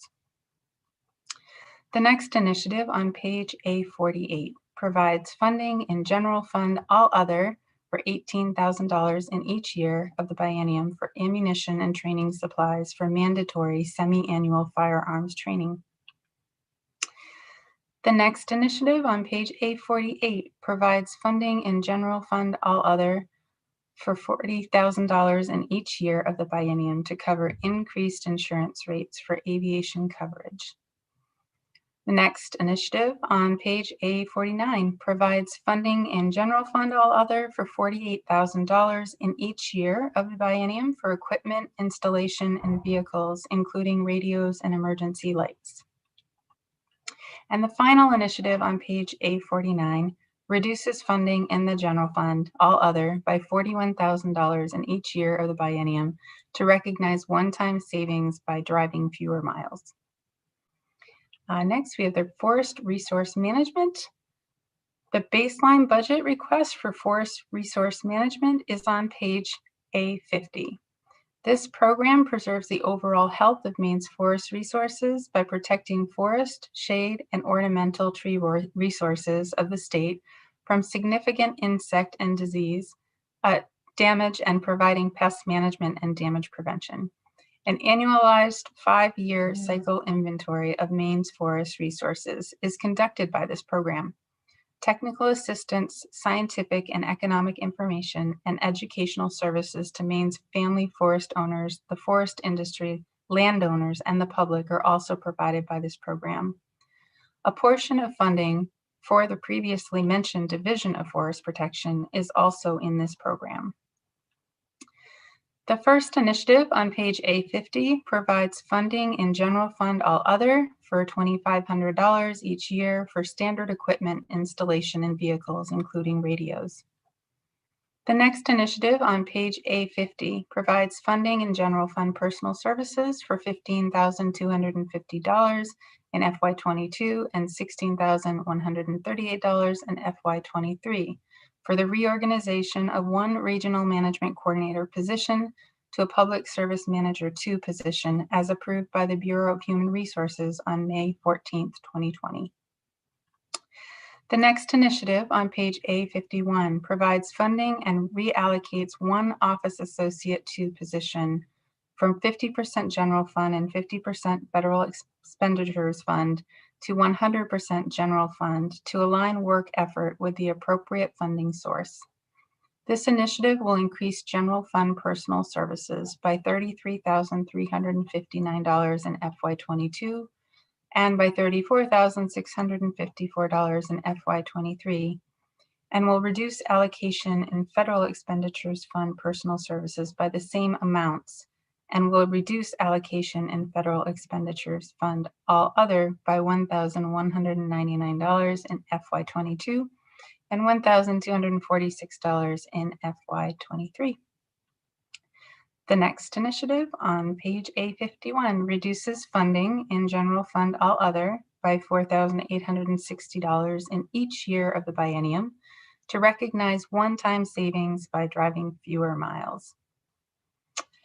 And the next initiative on page A51 reallocates the cost of 81 positions and all other funds from 71% in Forest Protection General Fund and 29% in Forest Resource Management General Fund to 100% in Forest Protection General Fund to segregate forest protection activity for transparency.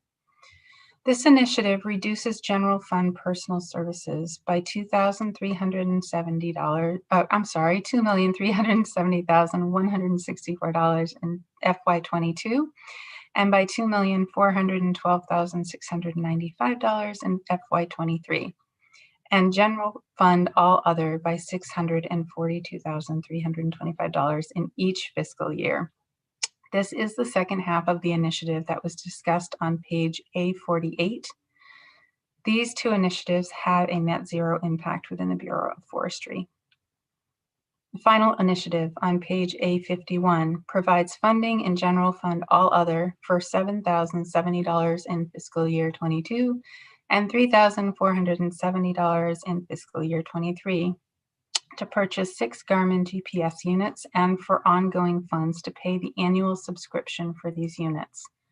These units will provide communication capabilities to field staff for safety issues and provide coverage where other radios do not work. Next, we have geology and resource information. The baseline budget request for geology and resource information is on page A53. This program includes the main geological survey, floodplain management, and municipal planning assistance. The main geological survey focuses on groundwater, the source of drinking water for more than 50% of the state's citizens. Aquifer analysis, coastal geology, including coastal hazards, and mapping the geologic framework of the state. Furthering the mission on hazard mitigation, floodplain management carries out the objectives of the National Flood Insurance Program under the Federal Emergency Management Agency by assisting municipalities and individuals with assessments of flood risks and protection options. The Municipal Planning Assistance Program implements specific elements of the Growth Management Act, including providing municipal technical assistance with an emphasis on climate adaptation. It acts as the state liaison with regional planning organizations, and it also coordinates across state programs to ensure growth and economic development and to balance the use and protection of the state's natural resources. The first initiative on page A53 adjusts funding by allocating personal services work effort to allowable federal funding sources. This initiative will reduce general fund personal services one time by $40,000 in each year of the biennium and increases allocation in the Federal Expenditures Fund personal services by $40,000 and in Federal Expenditures Fund all other by $2,251 in each year of the biennium to recognize one-time savings in the general fund. The next initiative on page A53 reallocates the cost of one Planner 2 position from 70% general fund and 30% federal expenditures fund to 100% general fund in the floodplain management program. This initiative will increase general fund personal services by $25,539 in FY22 and $25,711 in FY23, and will reduce allocation in the Federal Expenditures Fund personal services by the same amounts and Federal Expenditures Fund all other by $1,437 in FY22 and $1,447 in FY23.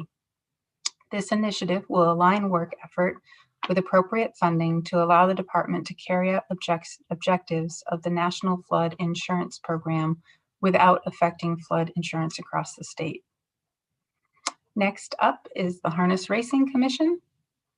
The baseline budget request for the Harness Racing Commission may be found on page A54. This program provides oversight, support, and promotion for Maine's harness racing industry to ensure the integrity of live racing and wagering at facilities in Maine.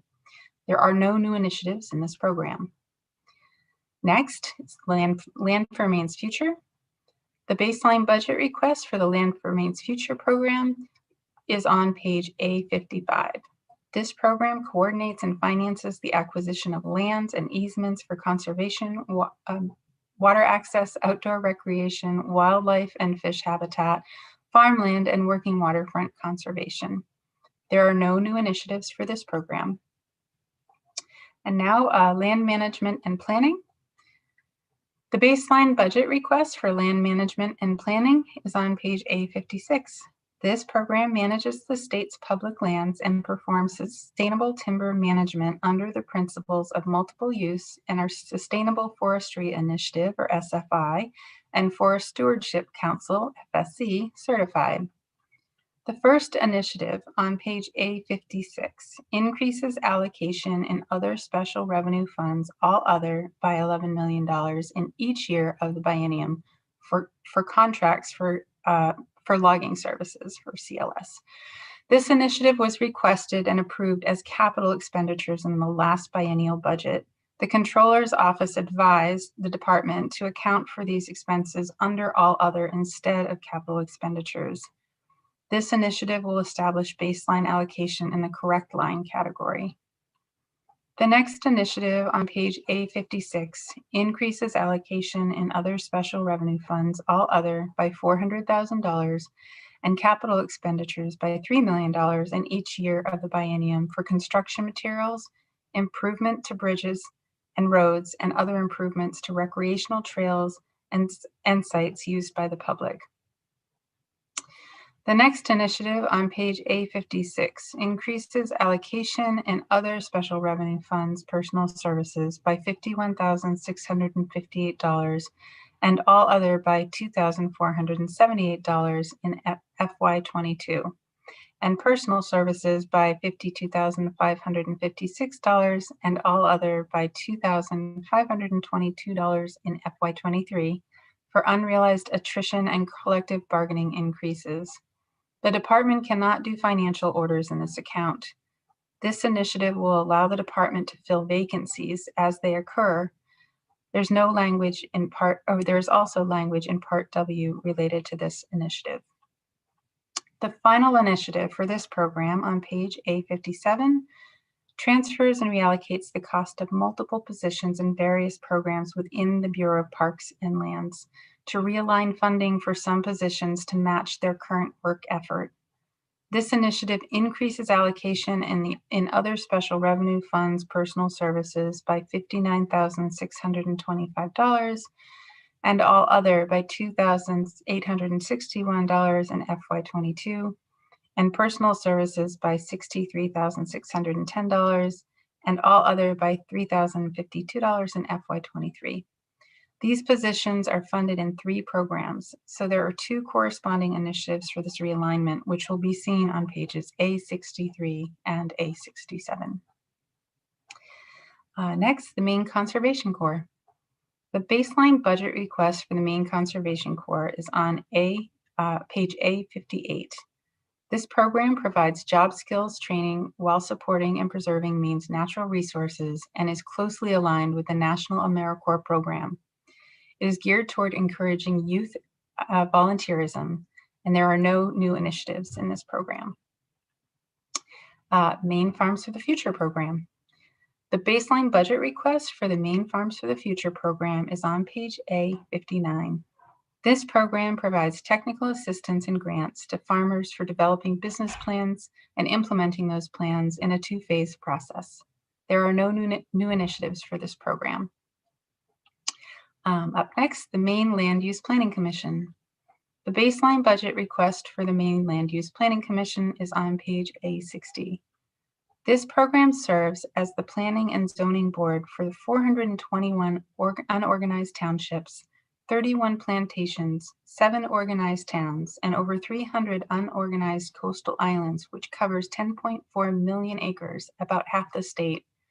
There are no new initiatives for this program. And the Milk Commission. The baseline budget request for the Milk Commission may be found on page A61. This program sets the minimum wholesale and retail price of milk. The Commission staff manages daily operations, conducts audits of dairy product processors to ensure proper payment to farmers, and conducts studies required by statute to establish retail milk prices. The only initiative in this program on page A61 increases allocation in other special revenue funds, all other, by $112,863 in FY22 and by $89,133 in FY23 to recognize revenue changes approved by the Revenue Forecasting Committee on November 2020. Next, we have the Natural Areas Program. The baseline budget request for the Natural Areas Program is on page A62. This program collects, maintains, and disseminates field-based inventory information on habitats of statewide significance to guide natural resource management and acquisition. In addition to tracking the status and trends of at-risk species and habitats, this program also serves as the central repository for information on the identification and management of Maine's terrestrial invasive plants. The program works proactively with developers to avoid and minimize impacts to Maine's unique natural areas, thereby potentially heading off costly conflicts and/or delays. There are no new initiatives in this program. Next, Off-Road Recreational Vehicles Program. The baseline budget request for the Off-Road Recreational Vehicles Program is on page A63. This program plans, develops, and maintains snowmobile and ATV trails directly and through grants and aid to clubs and municipalities. It manages approximately 300 miles of state-owned or leased multi-use rail trails, purchases, builds, and maintains state-owned public boat launch sites, is responsible for marking navigational hazards in selected lakes, and provides grants and technical assistance to municipalities and others in developing and maintaining locally owned boat launch sites. Studies have shown that these recreational activities have a positive economic impact on Maine's economy. The first initiative for this program on page A63 transfers and reallocates the cost of multiple positions in various programs within the Bureau of Parks and Lands to realign funding for some positions to match current work effort. This initiative increases allocation in other special revenue funds, personal services by $19,366 in FY22 and by $19,487 in FY23. These positions are funded in 3 programs. This is the second of 3 initiatives. The first initiative was seen on page A57, and the last initiative will be seen on page A67. The second initiative on page A63 increases allocation in other special revenue funds, all other, by $1,259,801 in each year of the biennium for snowmobile grants. Public Law 2015, Chapter 237 increased snowmobile revenue through registration fee increases. This initiative will provide the increased allocation necessary to provide grants with the additional revenue. This will also eliminate the need for the department to do financial orders to allot this increase in revenue. Office of the Commissioner. The baseline request for the Office of the Commissioner may be found on page A64. This program provides leadership, oversight, and operational direction for the department. This program is responsible for the centralized budget for the Office of Information Technology, Natural Resources Service Center, and the Attorney General's Office. The first initiative on page A64 was also mentioned on page A43 and establishes one limited period inspection process analyst coordinator position in FY23 in the Bureau of Agriculture.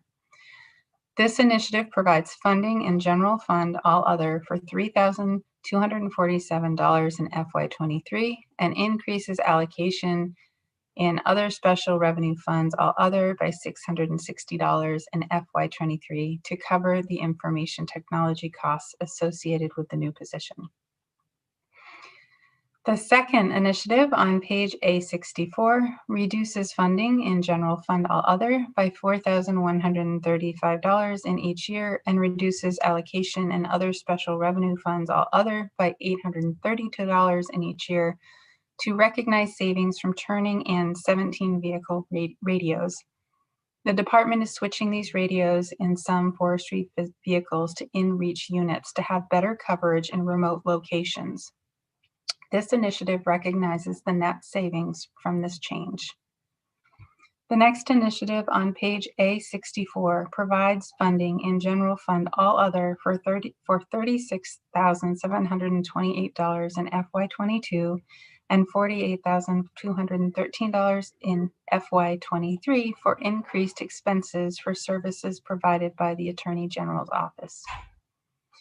The next initiative on page A65 provides funding in general fund all other for $358,700 in each year of the biennium and increases allocation in other special revenue funds all other by $72,350 in each year of the biennium based on rates published from the Office of Information Technology.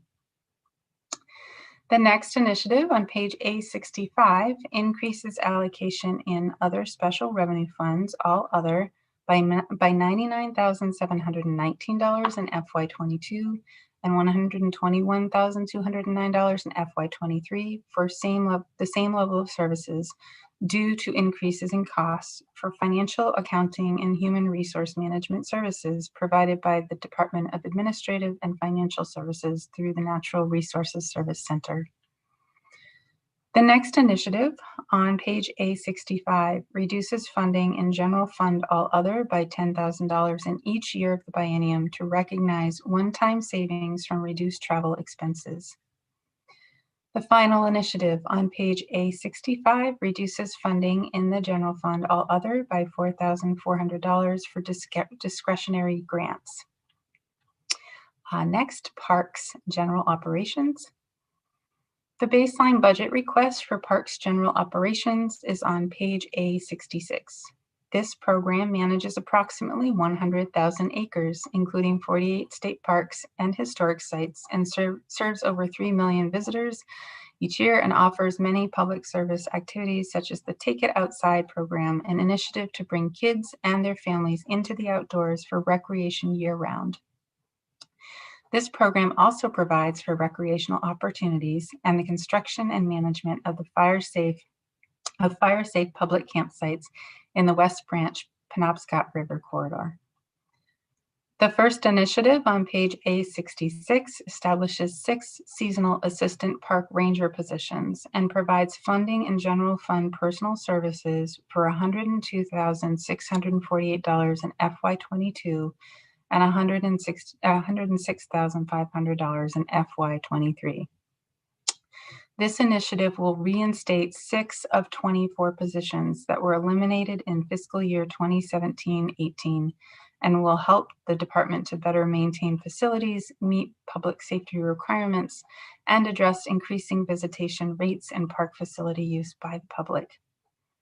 The second initiative on page A66 provides allocation and other special revenue funds capital expenditures for $430,000 in each year of the biennium for maintenance of infrastructure and capital improvements.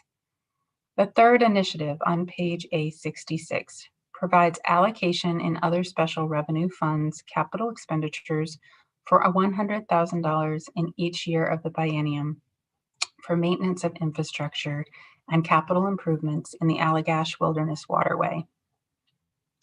The final initiative for this program on page A67 transfers and reallocates the cost of multiple positions in various programs within the Bureau of Parks and Lands to realign funding for some positions to match current work effort. This initiative reduces funding in general fund personal services by $30,661 in FY22 and $34,426 in FY23. It also reduces allocation in federal expenditures fund personal services by $33,979 in FY22 and $34,235 in FY23. And in federal expenditures fund all other by $1,630 in FY22 and $1,643 in FY23.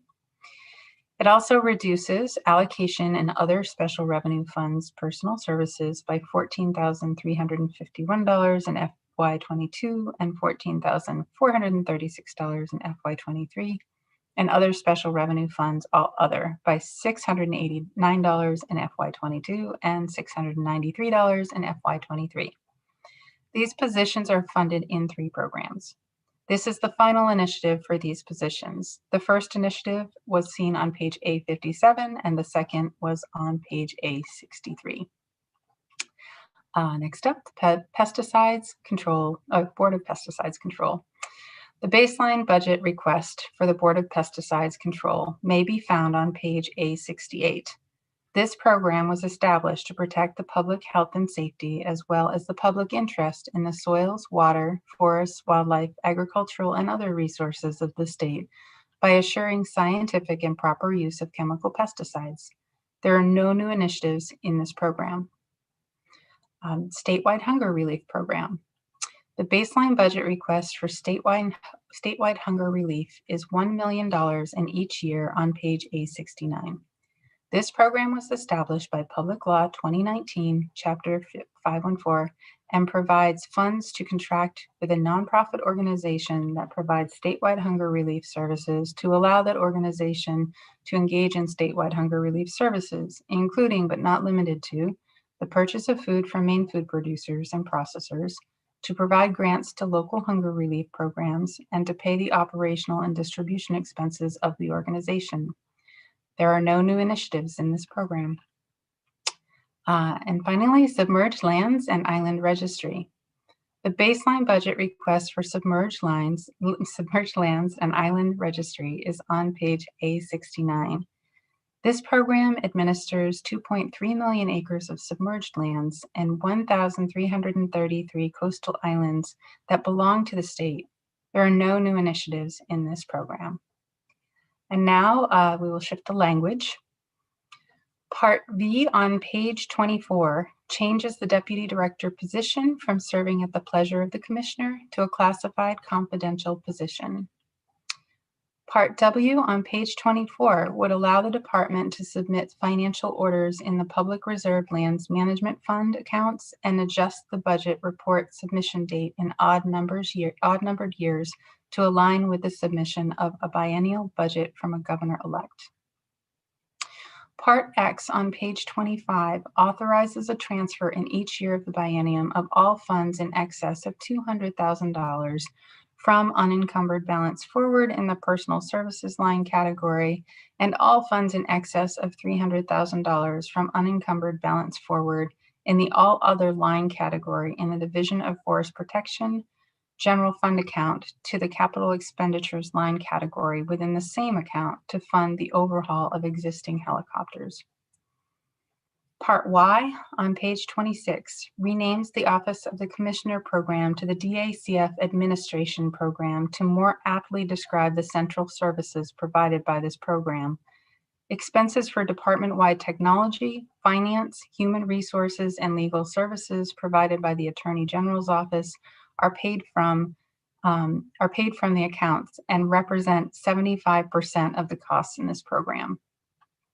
And Part Z on page 26 authorizes a transfer of the remaining cash balance in the Federal State Inspection Fund account, Federal Expenditures Fund, to the Division of Quality Assurance and Regulation account, Other Special Revenue Funds.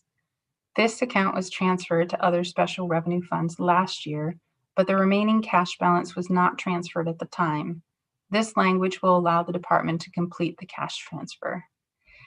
And this concludes my presentation on our 2022 and 2023 biennial budget, and I would be glad to respond to any questions that you have.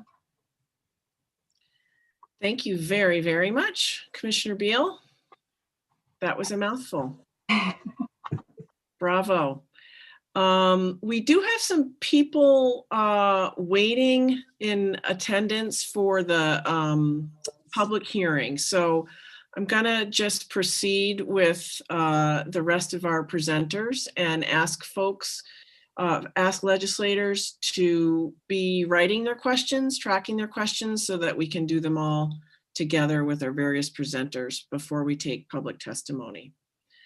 So let me go to our next presenter. That would be Eben, with a name I don't want to mess up, from the Baxter State Park Authority. Sipikowski. Can you say it again? Sipikowski. Nice to Nice to see you folks this afternoon. Thanks for the opportunity. Thank you for joining us.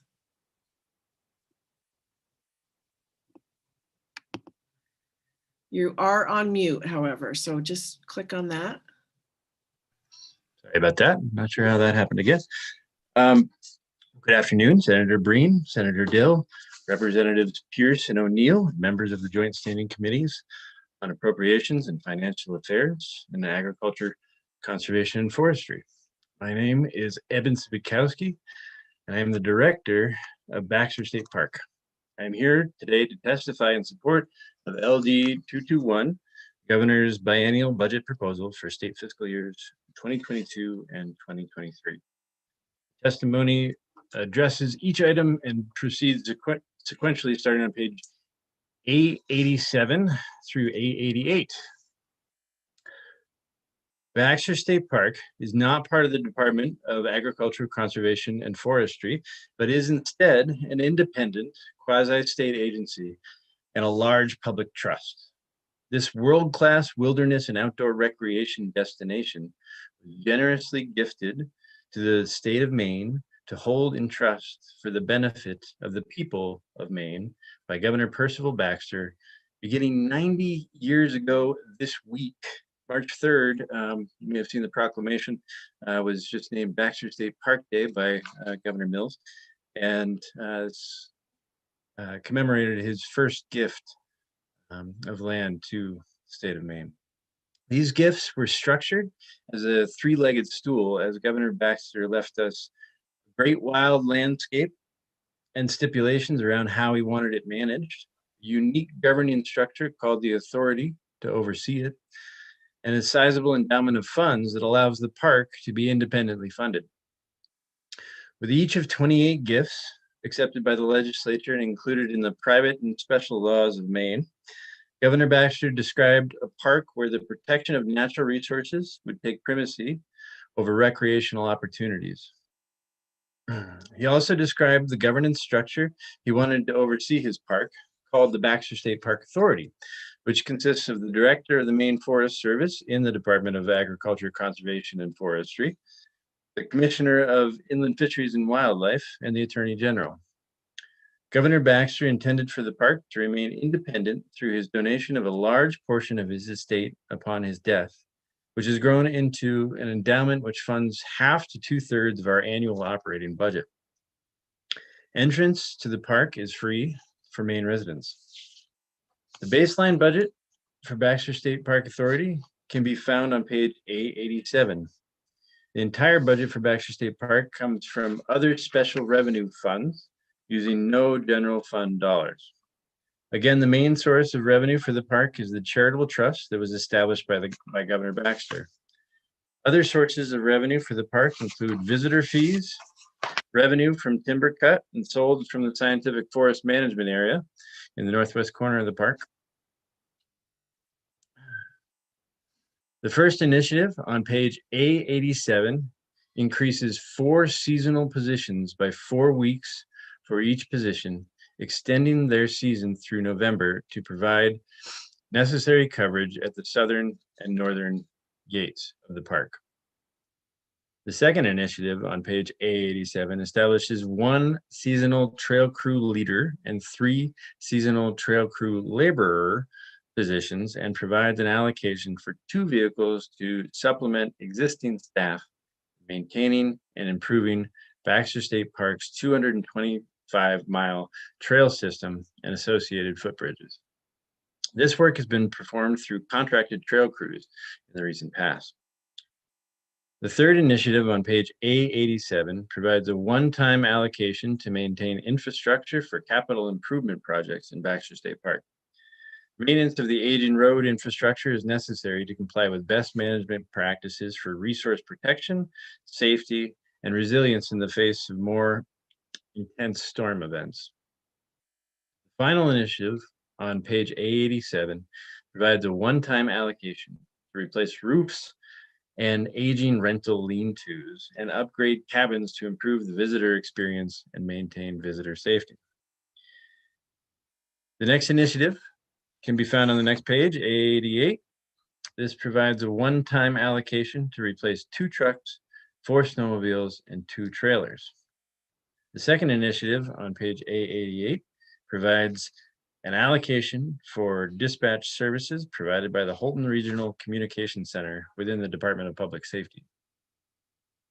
The third initiative on page A88 provides a one-time allocation to purchase a law enforcement package as a vehicle add-on for 1 truck. This equipment add-on is required for law enforcement duties. The final initiative on page A88 increases the number of weeks for 1 seasonal Baxter Park Trail Specialist position from 25 to 52 weeks. This will change the position from a seasonal to a year-round position to assist with maintaining the extensive trail system in Baxter State Park. Concludes my testimony on our 2022-2023 biennial budget. I'd be glad to respond to any questions you may have at this time.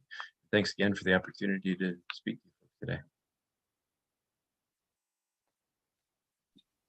Thank you, Mr. Sipikowski. We really appreciate it, and hope you can stand by while we hear some more testimony and maybe circle back with some committee questions. Wonderful. Thank you. Next, we have Eric Venturini from the Blueberry Commission of Maine. Welcome. Thank you. Good afternoon. Senator Breen, Representative Pierce, members of the Joint Standing Committee on Appropriations and Financial Affairs, and Senator Dill, Representative O'Neill, and members of the Joint Standing Committee on Agriculture, Conservation, and Forestry. My name is Eric Venturini, and I'm the Executive Director of the Wild Blueberry Commission of Maine. I appreciate this opportunity to testify in support of the proposed biennial budget as it relates to the Wild Blueberry Commission of Maine. Wild blueberries directly support the Maine economy with $43 million in farm gate receipts in 2019.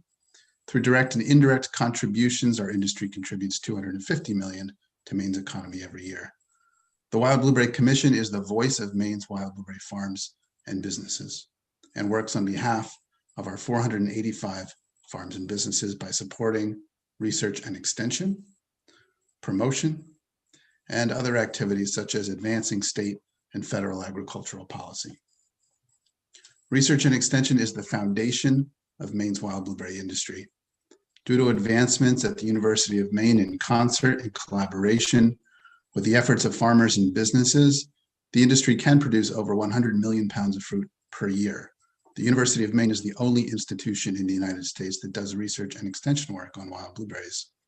An example of the success of this partnership is the university's mobilization of effort to help the industry first understand and then respond to invasive pests such as the spotted wing Drosophila, a game-changing pest capable of decimating our crop if not thoughtfully managed.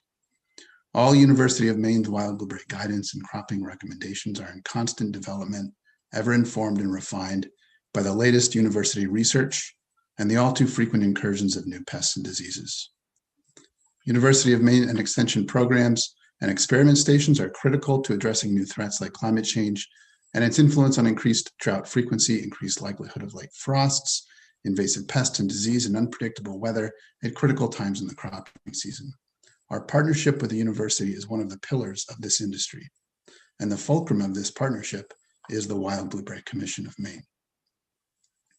For over 35 years, Maine's wild blueberry farms and businesses have heavily invested in promotion to increase consumer demand. The Wild Blueberry Association of North America, or WBANA, was formed to promote wild blueberries, and the commission allocates funds to WBANA for promotion. I would like to acknowledge that some concerns about this strategy were brought to the attention of a group of legislators this year, which culminated in a request for review by the Governance Oversight Committee were brought to the attention of legislators last year, culminating in a request for review this year. I look forward to a productive conversation with the Committee on Ag, Conservation, and Forestry in the weeks ahead, and welcome any input as to how we can better use the Maine blueberry tax in service to the wild blueberry farmers and businesses of Maine. WBANA's promotions educate consumers on the health benefits of eating wild blueberries, their provenance, performance as an ingredient, and convenience.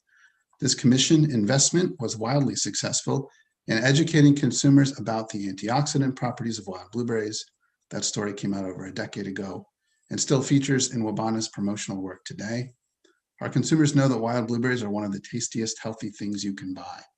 And that is why last year, our consumers' first response to the pandemic was to purchase healthy, long-lasting frozen wild blueberries, driving a 52% increase in consumer demand for wild blueberries over the last year. This surge outpaced the 38% growth seen in the frozen fruit category and the 30% growth in the frozen cultivated blueberry category, a clear demonstration of the past and current success of the Maine wild blueberry industry's promotional strategy. Today, we look ahead to continued high demand, and the Commission is striding forward to ensure that the benefits of that demand are felt across the industry. We are leaving a period of depressed prices that followed our production peaks in excess supply in 2014, 15, and 16, and are hopeful that we can stem or reverse the trend seen in the last 5 years of losing farms due to a lack of profitability. The wild blueberry industry clearly acknowledges and seeks to address many challenges. Our greatest market threat is the increasing global production of the cultivated or high-bush blueberry. The United States grows or imports approximately 1.3 billion pounds of cultivated blueberries annually, and nearly half of the US crop is frozen, where it is a fierce competitor to Maine's wild frozen blueberries. A top priority of the Wild Blueberry Commission is to better differentiate wild blueberries from cultivated blueberries and Maine wild blueberries from Canadian wild blueberries. Continued promotion to grow and maintain consumer awareness of our product's healthful qualities and to differentiate and support Maine state berry is critical, as are our efforts to create opportunities for our farmers and businesses. To name just a few of the things that the Commission is working on this year, which are detailed further in my written testimony, we're launching the first ever Wild Blueberry Weekend, an agritourism event that will provide on-farm experiences for consumers on wild blueberry farms across the state. I'd encourage you all to attend. Increasing the connectivity of Maine wild blueberry farms and businesses to local and regional markets, and piloting a model of connecting farms and businesses to state and institutional buyers. We're investing time and resources in expanding and improving our industry communications and outreach to better engage the entire wild blueberry community in the Commission's work. We continue our successful school food service program that has doubled the use of Maine wild blueberries in schools across the country to almost 3 million pounds since it started in 2017. We're allocating funding to support Wabana's Wild Blueberry Promotion Program, Health Research Mission, and Foreign Market Development. We continue to foster agricultural literacy through our partnership with Maine Ag in the Classroom. We carry out public education and outreach at Maine fairs and events. We serve as the industry's representative to the press and seek out, create, and leverage partnerships to create opportunities for Maine wild blueberry farms and businesses. We advance agricultural and business policy at the state level and work with Maine's delegation on Farm Bill, federal funding, opportunities, and federal policies. And through our advisory committee, we fund University of Maine wild blueberry research in alignment with our published research priorities of food safety, integrated crop management, adapting to climate variability, and many others. And we are increasing our focus on addressing our industry's climate change challenges. The current and budgeted funding for the Commission can be found in the biennial budget Part A, page A89.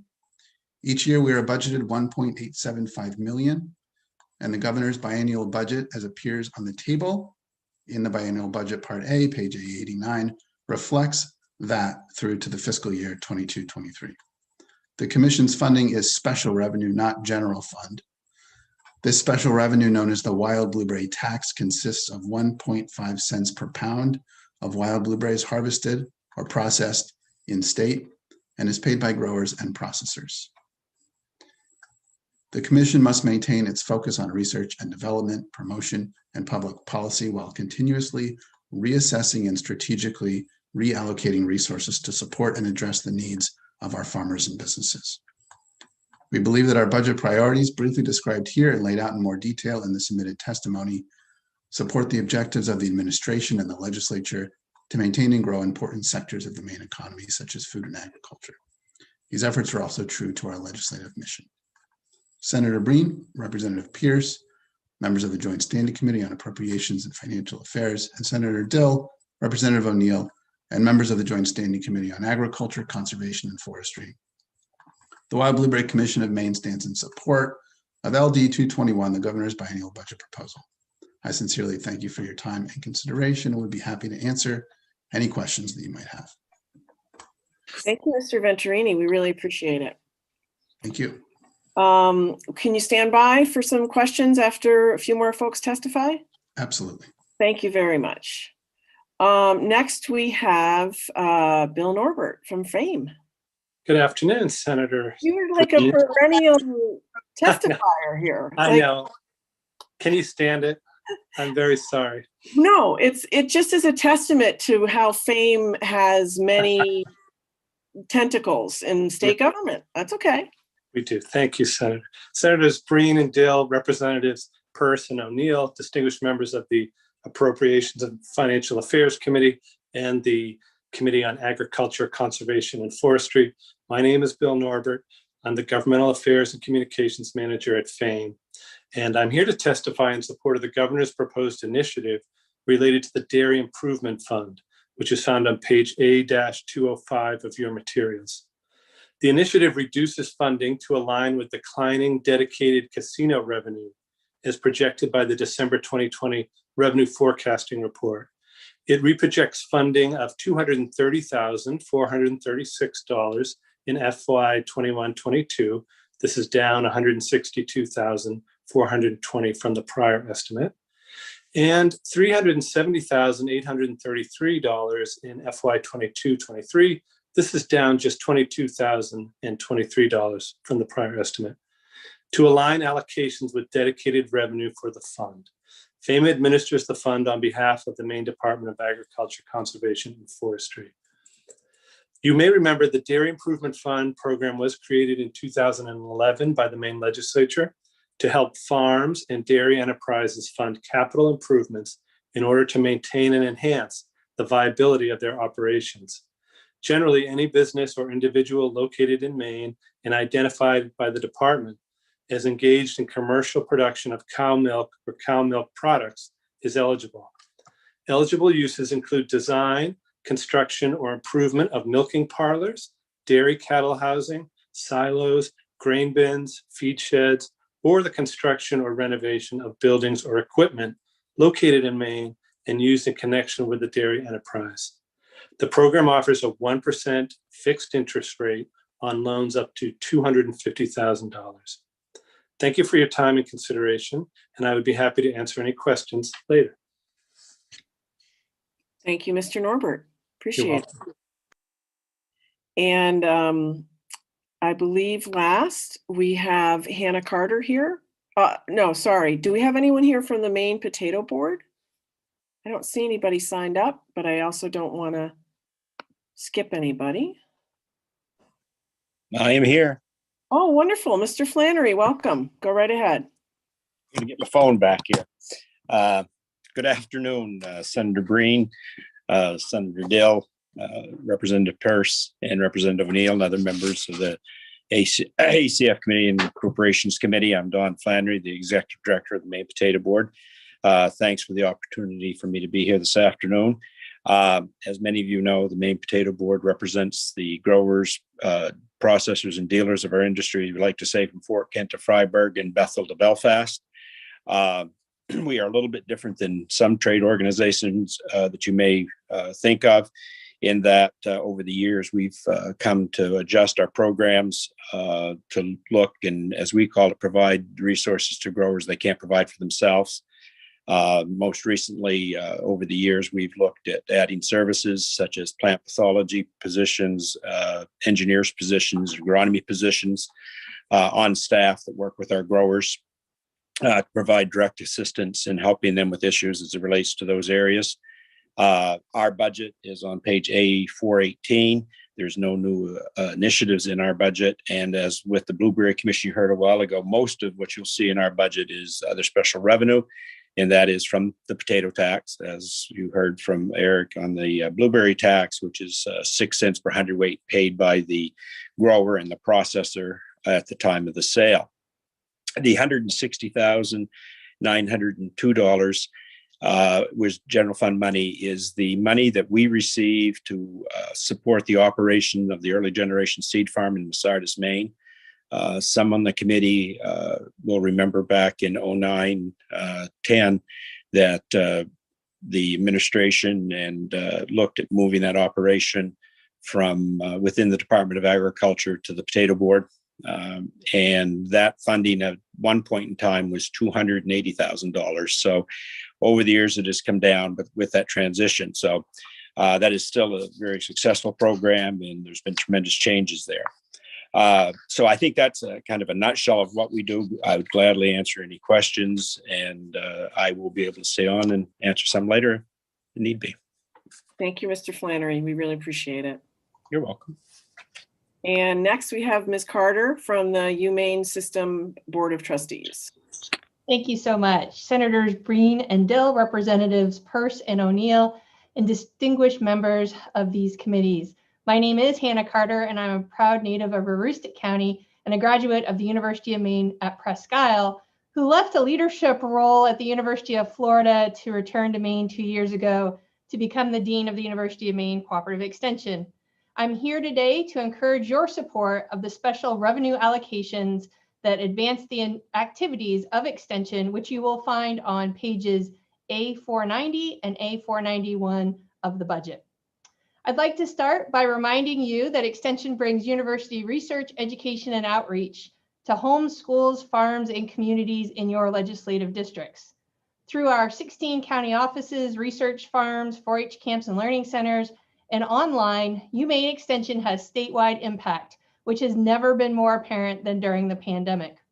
When restaurants shut down and producers were left with product, we partnered with a cheesemaker to create an online directory of farms that would sell directly to consumers. More than 460 farms are now listed, some reporting stronger sales than ever before.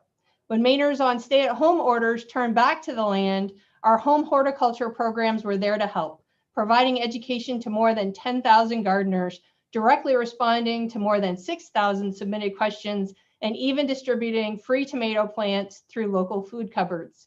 And when kids couldn't go to school and camps, including our own popular 4-H camps, we provided families learning at home resources and interactive virtual programming, including virtual meetups to link teens to humane researchers and hopefully spark interest in STEM careers. This rapid response was possible thanks to our statewide connections and commitment to being relevant, dynamic, and flexible. And because of your investment in Extension through the appropriations for the University of Maine system, including for University of Maine research. Thank you. 2 initiatives on page A490 were created in response to legislation enacted last session that established a 15-cent container fee on most registered pesticides purchased in the state, charged to consumers at the point of sale. Some of that fee must go to retailers to cover their collection costs and to the Maine Revenue Service and the Board of Pesticides Control for various aspects of implementation. The remaining revenue is intended to help support the operations of our tick program at the University of Maine Extension Diagnostic and Research Laboratory here in Orono, including public tick testing and medical and veterinary pest management, public education and outreach on pest management and pesticide safety, and targeted humane research on pests of statewide significance, such as the brown-tail moth. The new fee went into effect last June, just 2 weeks before the close of the FY20 budget, and in the midst of a global pandemic that has been especially challenging for Maine's retail industry. Because of this and technical issues in automating the fee charge, implementation has been inconsistent despite the best efforts of the Board of Pesticides Control and retailers. MRS reports no revenue received for FY20 and so far in FY21. Legislation has been introduced to make it easier for retailers to comply, and conversations about the future of this fee are ongoing. Given this, the University of Maine system has not drawn down any of these funds from the state and has no plans to do so until the issues are resolved. We continue to be grateful to the legislature and the people of Maine for their investment in our state-of-the-art lab, including the support of our tick program, which last year processed samples from Mainers in 354 different towns, 36.8% of which tested positive for Lyme disease. There is no new initiative for the extension program on page A491. which is funded by special revenue and supports our integrated pest management or IPM program, as well as other pesticide education activities, including in-person and online applicator training attended by more than 1,500 Mainers in 2020. IPM is a science-based approach to pest management that reduces the use of pesticides and their impact to public and environmental health while preserving the crop being treated. In FY20, the state's investment leveraged $336,500 in external funding to extend the impact of our proven IPM programs. We estimate that in 2020, our IPM recommendations generated $10.5 million in increased crop or yield and reduced pesticide costs for just Maine's potato industry. Grower surveys suggested that support from our IPM program had a $5.5 million impact on Maine's apple industry, reducing crop losses due to pest damage by 31%. There are similar success stories for the state's strawberry, cranberry, and sweet corn growers, and with this allocation, we can continue this important work to grow Maine's agriculture economy. As a fun note, I started my professional career as a summer IPM scout in Aroostook County. We won't go into the year, but it was a great introduction to cooperative extension, and I will always have a fondness in my heart for our IPM program. I want to thank you again for your continued commitment to extension and to Maine's public universities. Your investment and partnerships like those we have with the Maine DACF, the Wild Blueberry Commission, and the Potato Board, who are also fully deserving of your support, are what allow us to help Maine's people help themselves through education. And I would be remiss if I didn't include the following. As a Caribou native, I understand that Representative Fay asked my president, Joan Farini-Mundy, during her testimony last week where you could purchase caribou russets. As she shared, they should be available to purchase in most grocery stores, but given Extension's focus on education, I also wanted you to know that we have some great resources on our website for growing your own potatoes in your home garden, and you can typically find caribou russet seed potatoes through Fedco and Johnny Selected Seeds. Thank you so much, and I look forward to taking your questions.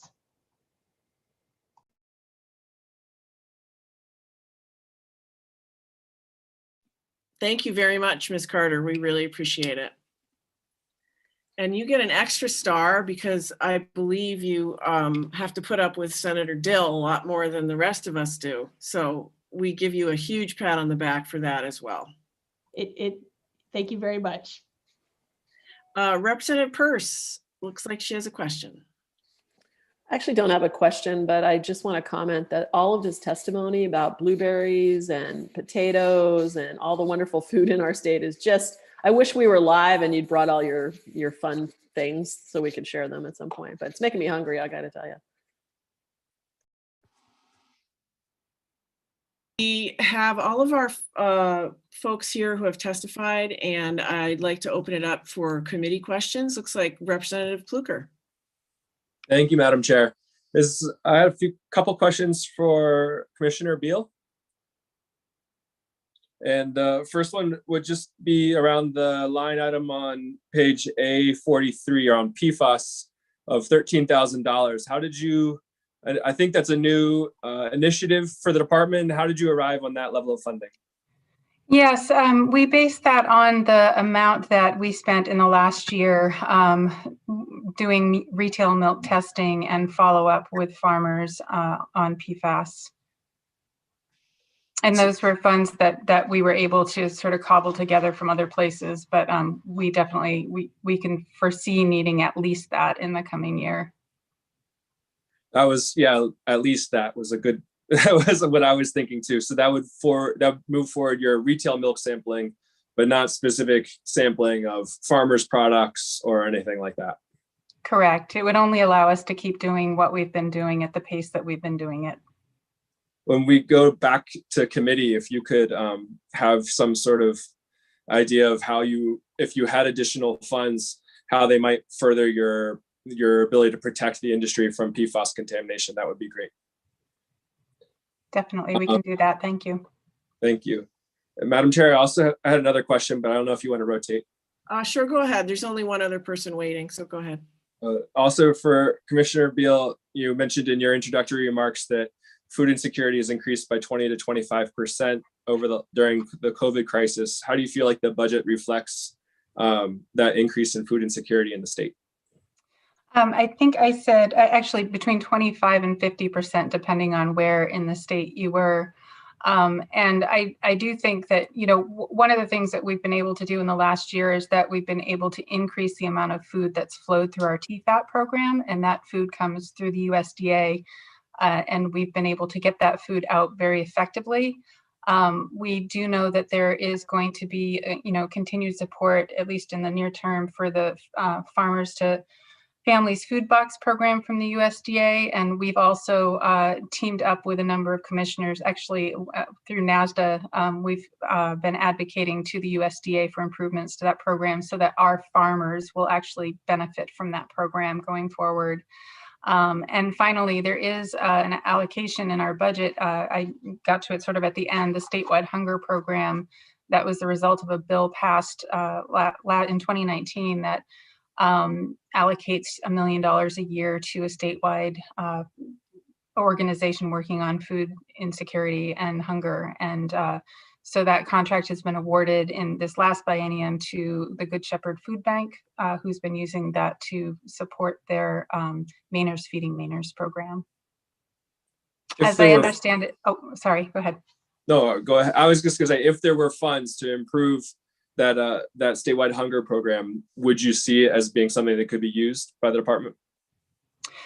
Well, I will say that so also we've been working on a program or initiative that we were charged to undertake to end hunger in Maine by 2030 and to create a statewide strategic plan to guide us in that direction. And so we are underway with that plan right now, and we're hoping to have some concrete recommendations from it by late summer, early fall.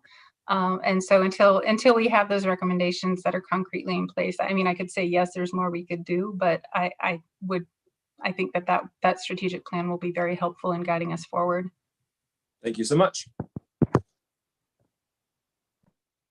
I have in the queue Representative Fay, Senator Davis, and then Representative Schofield. Thank you, Madam Chair. I have two questions for Commissioner Beal and would like to thank Ms. Carter for her suggestion. I suspect we'll be growing caribou russets in the Raymond Community Garden this summer.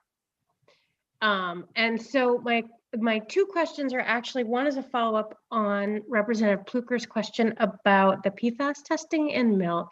And I just want to clarify, this is different testing than the testing that we're talking about of biosolids and groundwater and fields and that sort of thing. This is just for the milk program.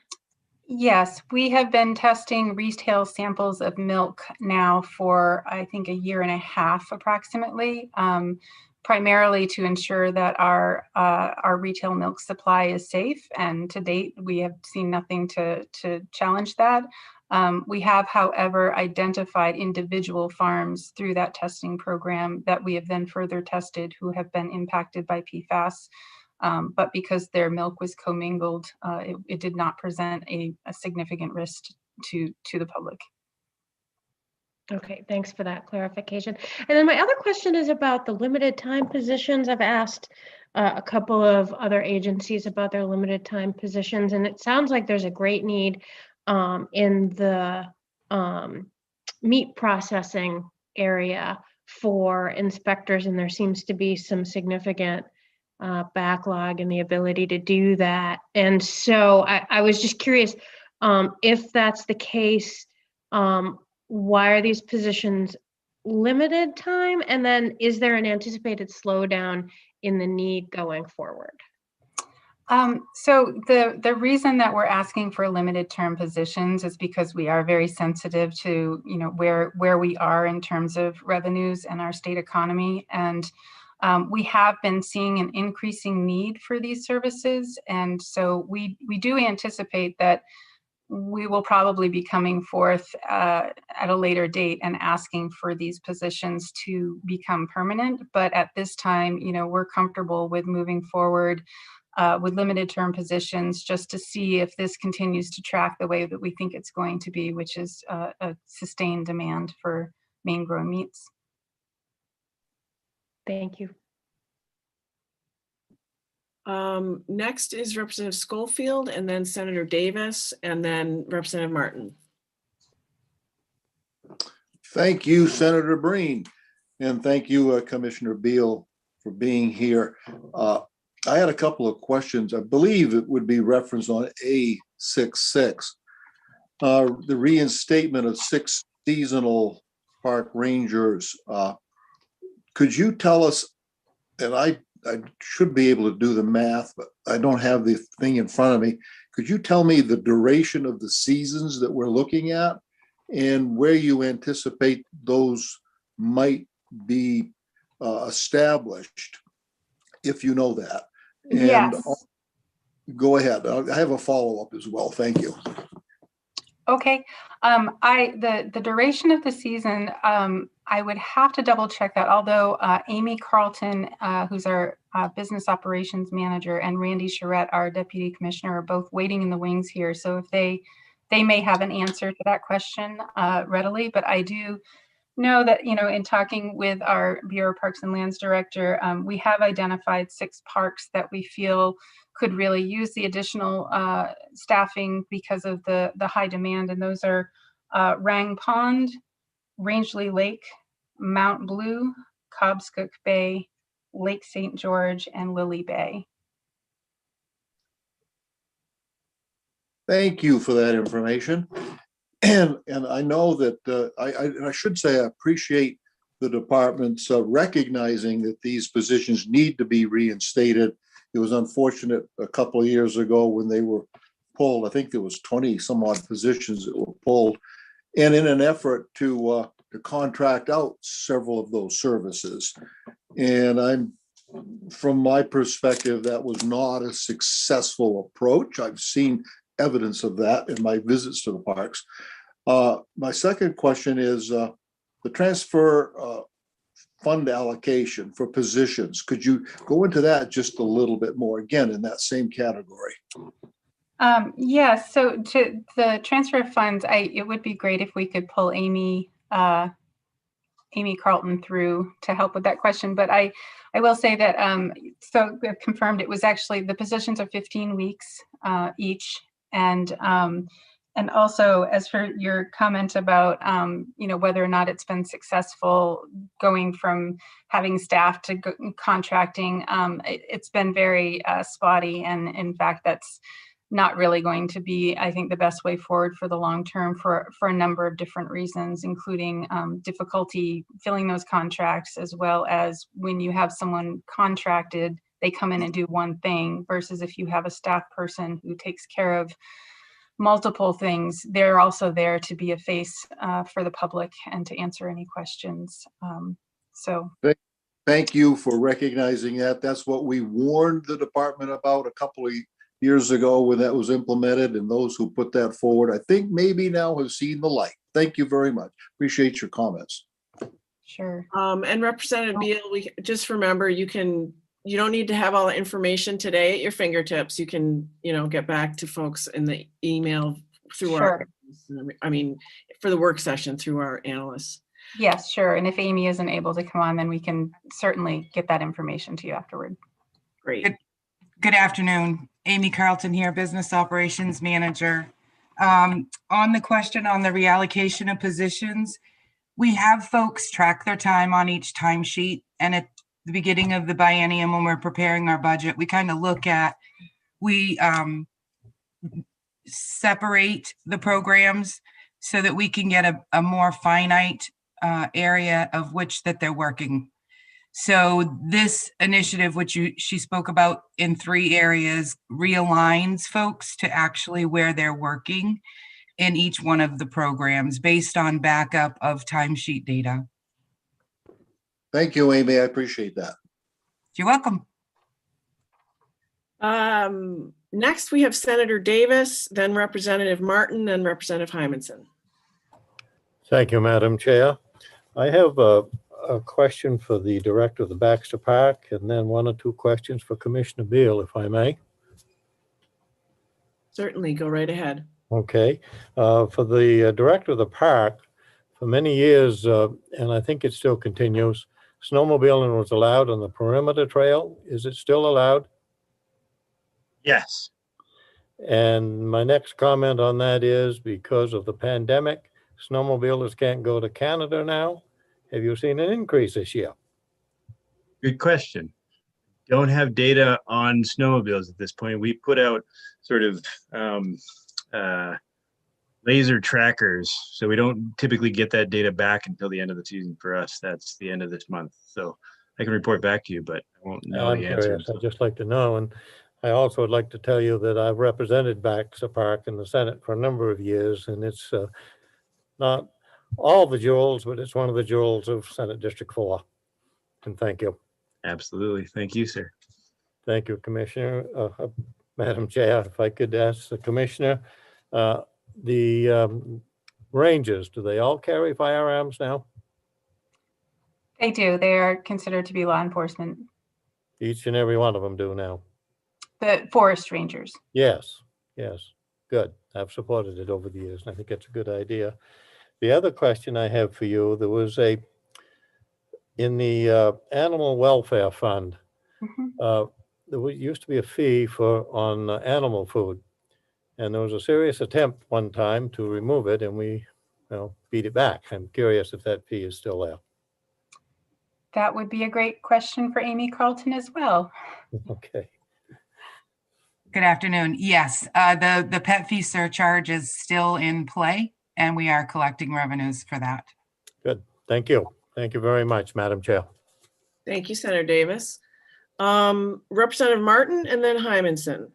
Thank you, Commissioner. I wonder if call your attention to the first item, language change by making the deputy director position a classified position. What is the logic of going in that direction? Well, the logic of that going in that direction is that functionally that position, that's our director of public lands. And then we have a director of parks, and the parks director is a classified position as well. And rather than have this position be, political appointee and this far down sort of in the organization, we really feel like it's better for institutional knowledge and and transfer and resiliency that when an administration changes, that this position doesn't necessarily automatically change as well, just because it does play such an important role in overseeing our public lands. Okay, I'll think about that for a bit. One more question, or actually for maybe the work session, or maybe it's just for me, but I'd like to have the scheduled work that is supposed to be done or will be done on the Allagash Waterway with $100,000 each year. Thank you. Yes, we can get some more information about that, definitely. Thank you. Representative Hymanson. Hello, thank you. This is a general thank you to the Potato Board and the Blueberry Commission and the Extension, the labs, for bringing us on the legislative bus tour through the Maine Development Foundation. It's really the only way someone like me from York would have gotten to see Down East and Aroostook County in all their glory, and eaten delicious foods and met some really terrific people. So I hope that when we are able again, that you're also able to put us on a bus and show us your stuff. So thank you. From our perspective, we can't wait for that to happen. So as soon as we can load a bus up, we will start the planning process. Thank you. Any other questions for folks from agriculture? Representative Cardone. Thank you. A question for the commissioner. Early on in your testimony, you mentioned something about fires, incidents of fires being up. And I wondered if you knew why. Is it something affiliated with our climate? Is it additional use of the parks, heavier use? And do you anticipate, I may have missed it, but I didn't think I heard anything about increased costs for fire suppression anywhere. Do you anticipate that you're going to need that? That's a great question. Well, as far as the reason for increased fires, I think it's all of the above. But we definitely do feel that the increased user aspect of this, last year played a significant role in the increased number of fires that we've seen. And as far as, increased expenses, I mean, that's something that we're always tracking, what we put in the budget, what we think we need. I think our biggest concerns right now are being able to upgrade or replace equipment that's aging. Specifically, our helicopter or our aerial fleet is of real concern to us, which I'm sure you'll hear more about over the course of this discussion about the budget. But yeah, so I have faith in the budget that we're putting forth is what we need to address what we're seeing at this time. Thank you. Representative Martin has another question, I believe. Anyone else? Thank you, Go ahead. Senator. Just to follow up on that, I obviously have some great concern about the ability of the Forest Service, especially in delivering air support in northern Aroostook County. And I wonder if you've followed up with looking at a plan to take care of that problem this year. I can certainly look into that and see, what discussions have taken place and give you an update on that. I appreciate that, because really, I was one of those who reported one of those fires last year. Any other questions for our colleagues from agriculture, from committee members? I am not seeing any, so we're going to turn now to some folks who have signed up to give public testimony. We have 3 people on the list. The first is Eliza Townsend, second is John Nutting, and the third is Patricia Contour. I'm sure she'll correct me. I'm going to let Ms. Townsend in to the panel, and if you could just give us a hello when you get here so we can find your square, that would be really helpful.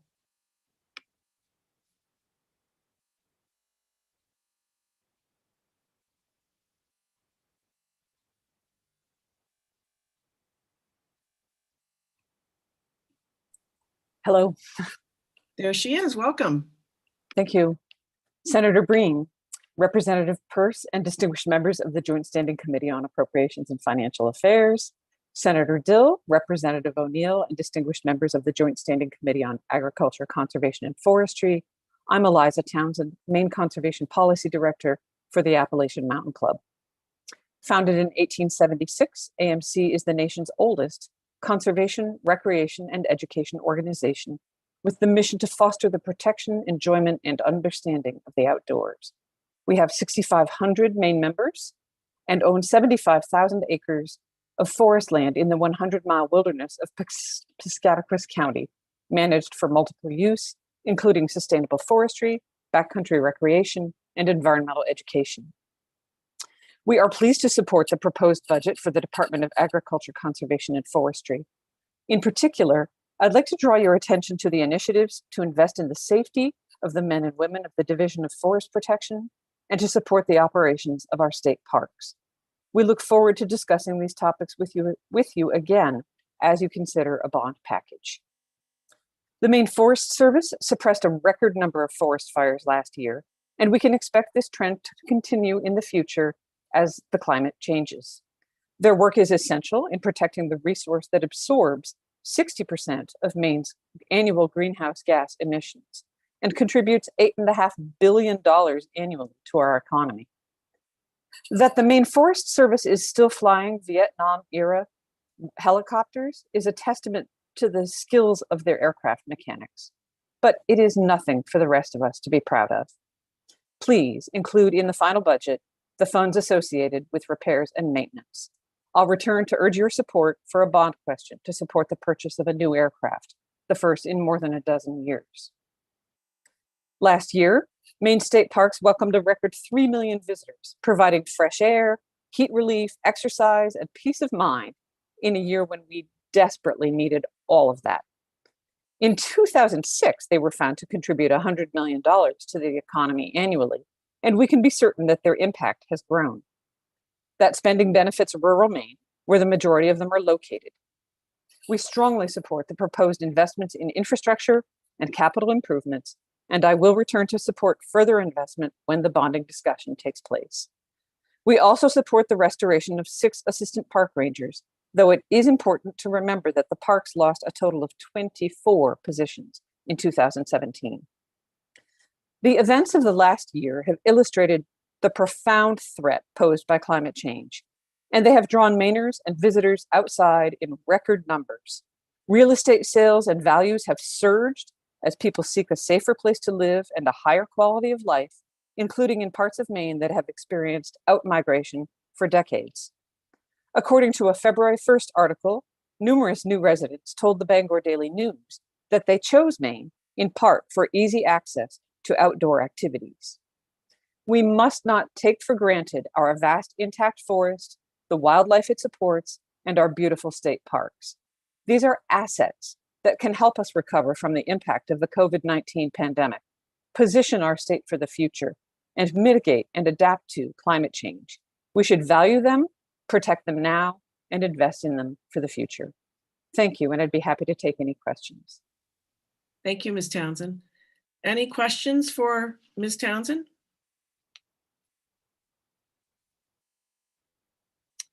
I am not seeing any.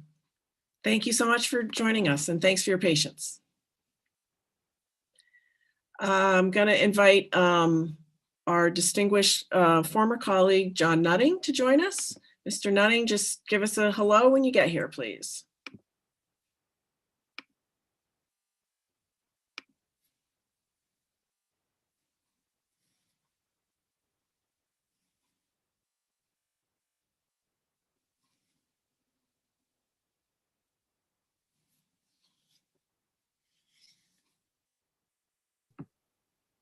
I believe I'm here. Can people hear me?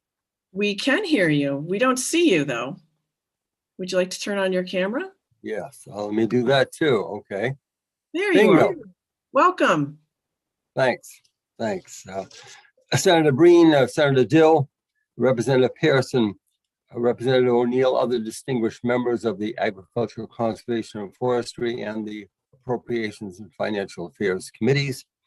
I'm here testifying specifically in favor of the continued funding in the budget for the Mainers Feeding Mainers program. I'm a board member of the Good Shepherd Food Bank. I've been so for 4 years, and it's been a tremendous education to me, and especially specifically in the benefits of that program. Most people refer to it as the Mainers Feeding Mainers program. I kind of refer to it as the Crooked Carrot program. Specifically, it's a win-win-win-win program, in my opinion. First off, for the farmer, we purchased the Crooked Carrot. Nutritionally, it is no different than the carrot you'll find in the store, but we're allowed, we buy that, and that's a huge benefit to the farmer because they have a market for that product. It is a benefit also. The second win is a win for us because we can purchase it at less expense per pound. And so that allows us to pass it on to over 400 food pantries at little or no cost. The third win in my own home county in Androscoggin County, the last time I knew, over 90% of our open space in Androscoggin County was there because of agriculture. And we at Good Shepherd are purchasing vegetables for the Mainers Feeding Mainers program from almost 80 vegetable farmers all over Maine now. And it's been a big boon to them and to the open space, because open space just doesn't magically happen. It has to be created. And the fourth win, to me, the biggest win of all, when my wife gets me to help her at the Leeds food pantry. I am struck continually by the food insecure making a beeline for the main vegetables when they have the opportunity to choose them. And the kids that happen to be with them, starting to snack on a carrot specifically right when they're still picking out their food. And so, we've got a benefit to the farmers, a benefit to Good Shepherd, a benefit to open space, and a benefit to nutritionally helping those that are food insecure in Maine. Finally, the vast majority of farmers that we're purchasing product from, to me, to their credit, are also donating some product to Good Shepherd Food Bank. It means that much to them as well. They are able financially to do that because we're helping them by purchasing products from them. So with that, I'll thank you again for the opportunity to testify, and be happy to attempt to answer any questions. Thank you. Thank you, Mr. Nutting. Any questions for Mr. Nutting about his work with Good Shepherd? It's a great description of a virtuous circle. Appreciate it. I think we're gonna send you on your way. Thank you so much for being here. Thank you. Thank you. And I thought there was a third person who was going to come on and give some public testimony, but that name kind of keeps switching around, but maybe somebody moved her into the panel. I'm going to check with my committee clerk. No, I think she perhaps removed herself. Okay, thank you for letting me know. Okay. I believe that brings us to the end of our public hearing today.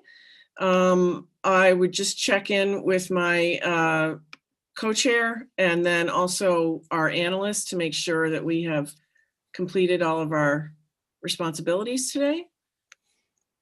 Representative Peirce? I feel like we have, but I'll always defer to the good workers in OFPR to make sure we're on task. Maureen, would you like to pop in? Yeah, I see nothing left on your agenda for today, or week. So I think you've all earned a bit of a rest. And I believe, does this bring us to the end of our public hearings on the biennial? It absolutely does. So the next step will be the report backs. Great. So Senator Dill, Representative O'Neill, thank you so much for joining us today with your committee. We look forward to your report back. Any questions before ag folks sign off? All right. Well, thank you for joining us and have a good weekend. Take care. Thank you. So we have finished our hearings on the biennial budget proposal, and we will get to we'll get our report backs. When do our report backs start coming in, Maureen?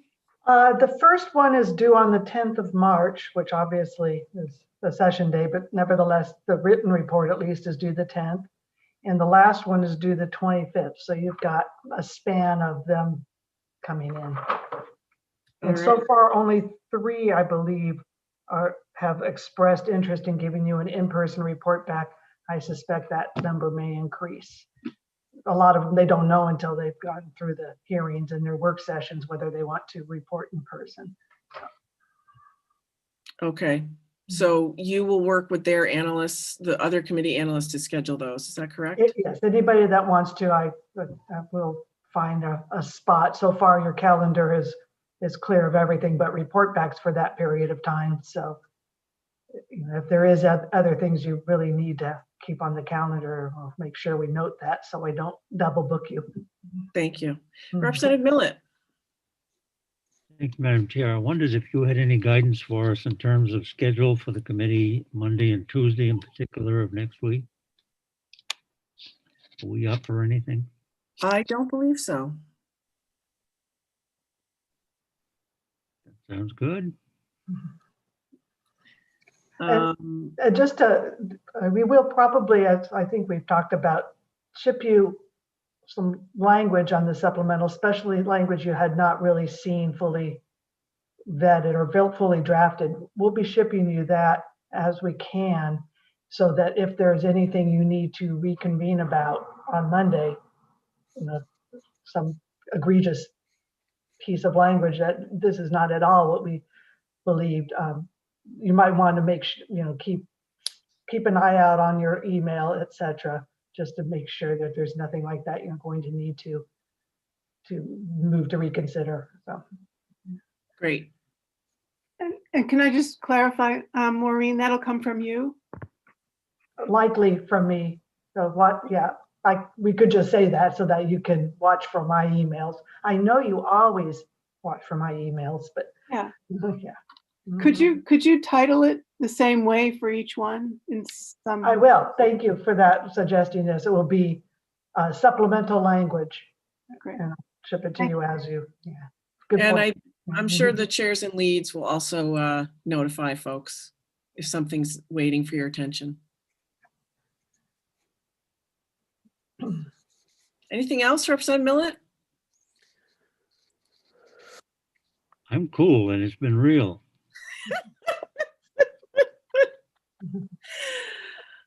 I appreciate that. All right. Well, we will be all together in the Civic Center on Wednesday. I look forward to that. I do too. Thank you all and have a good weekend.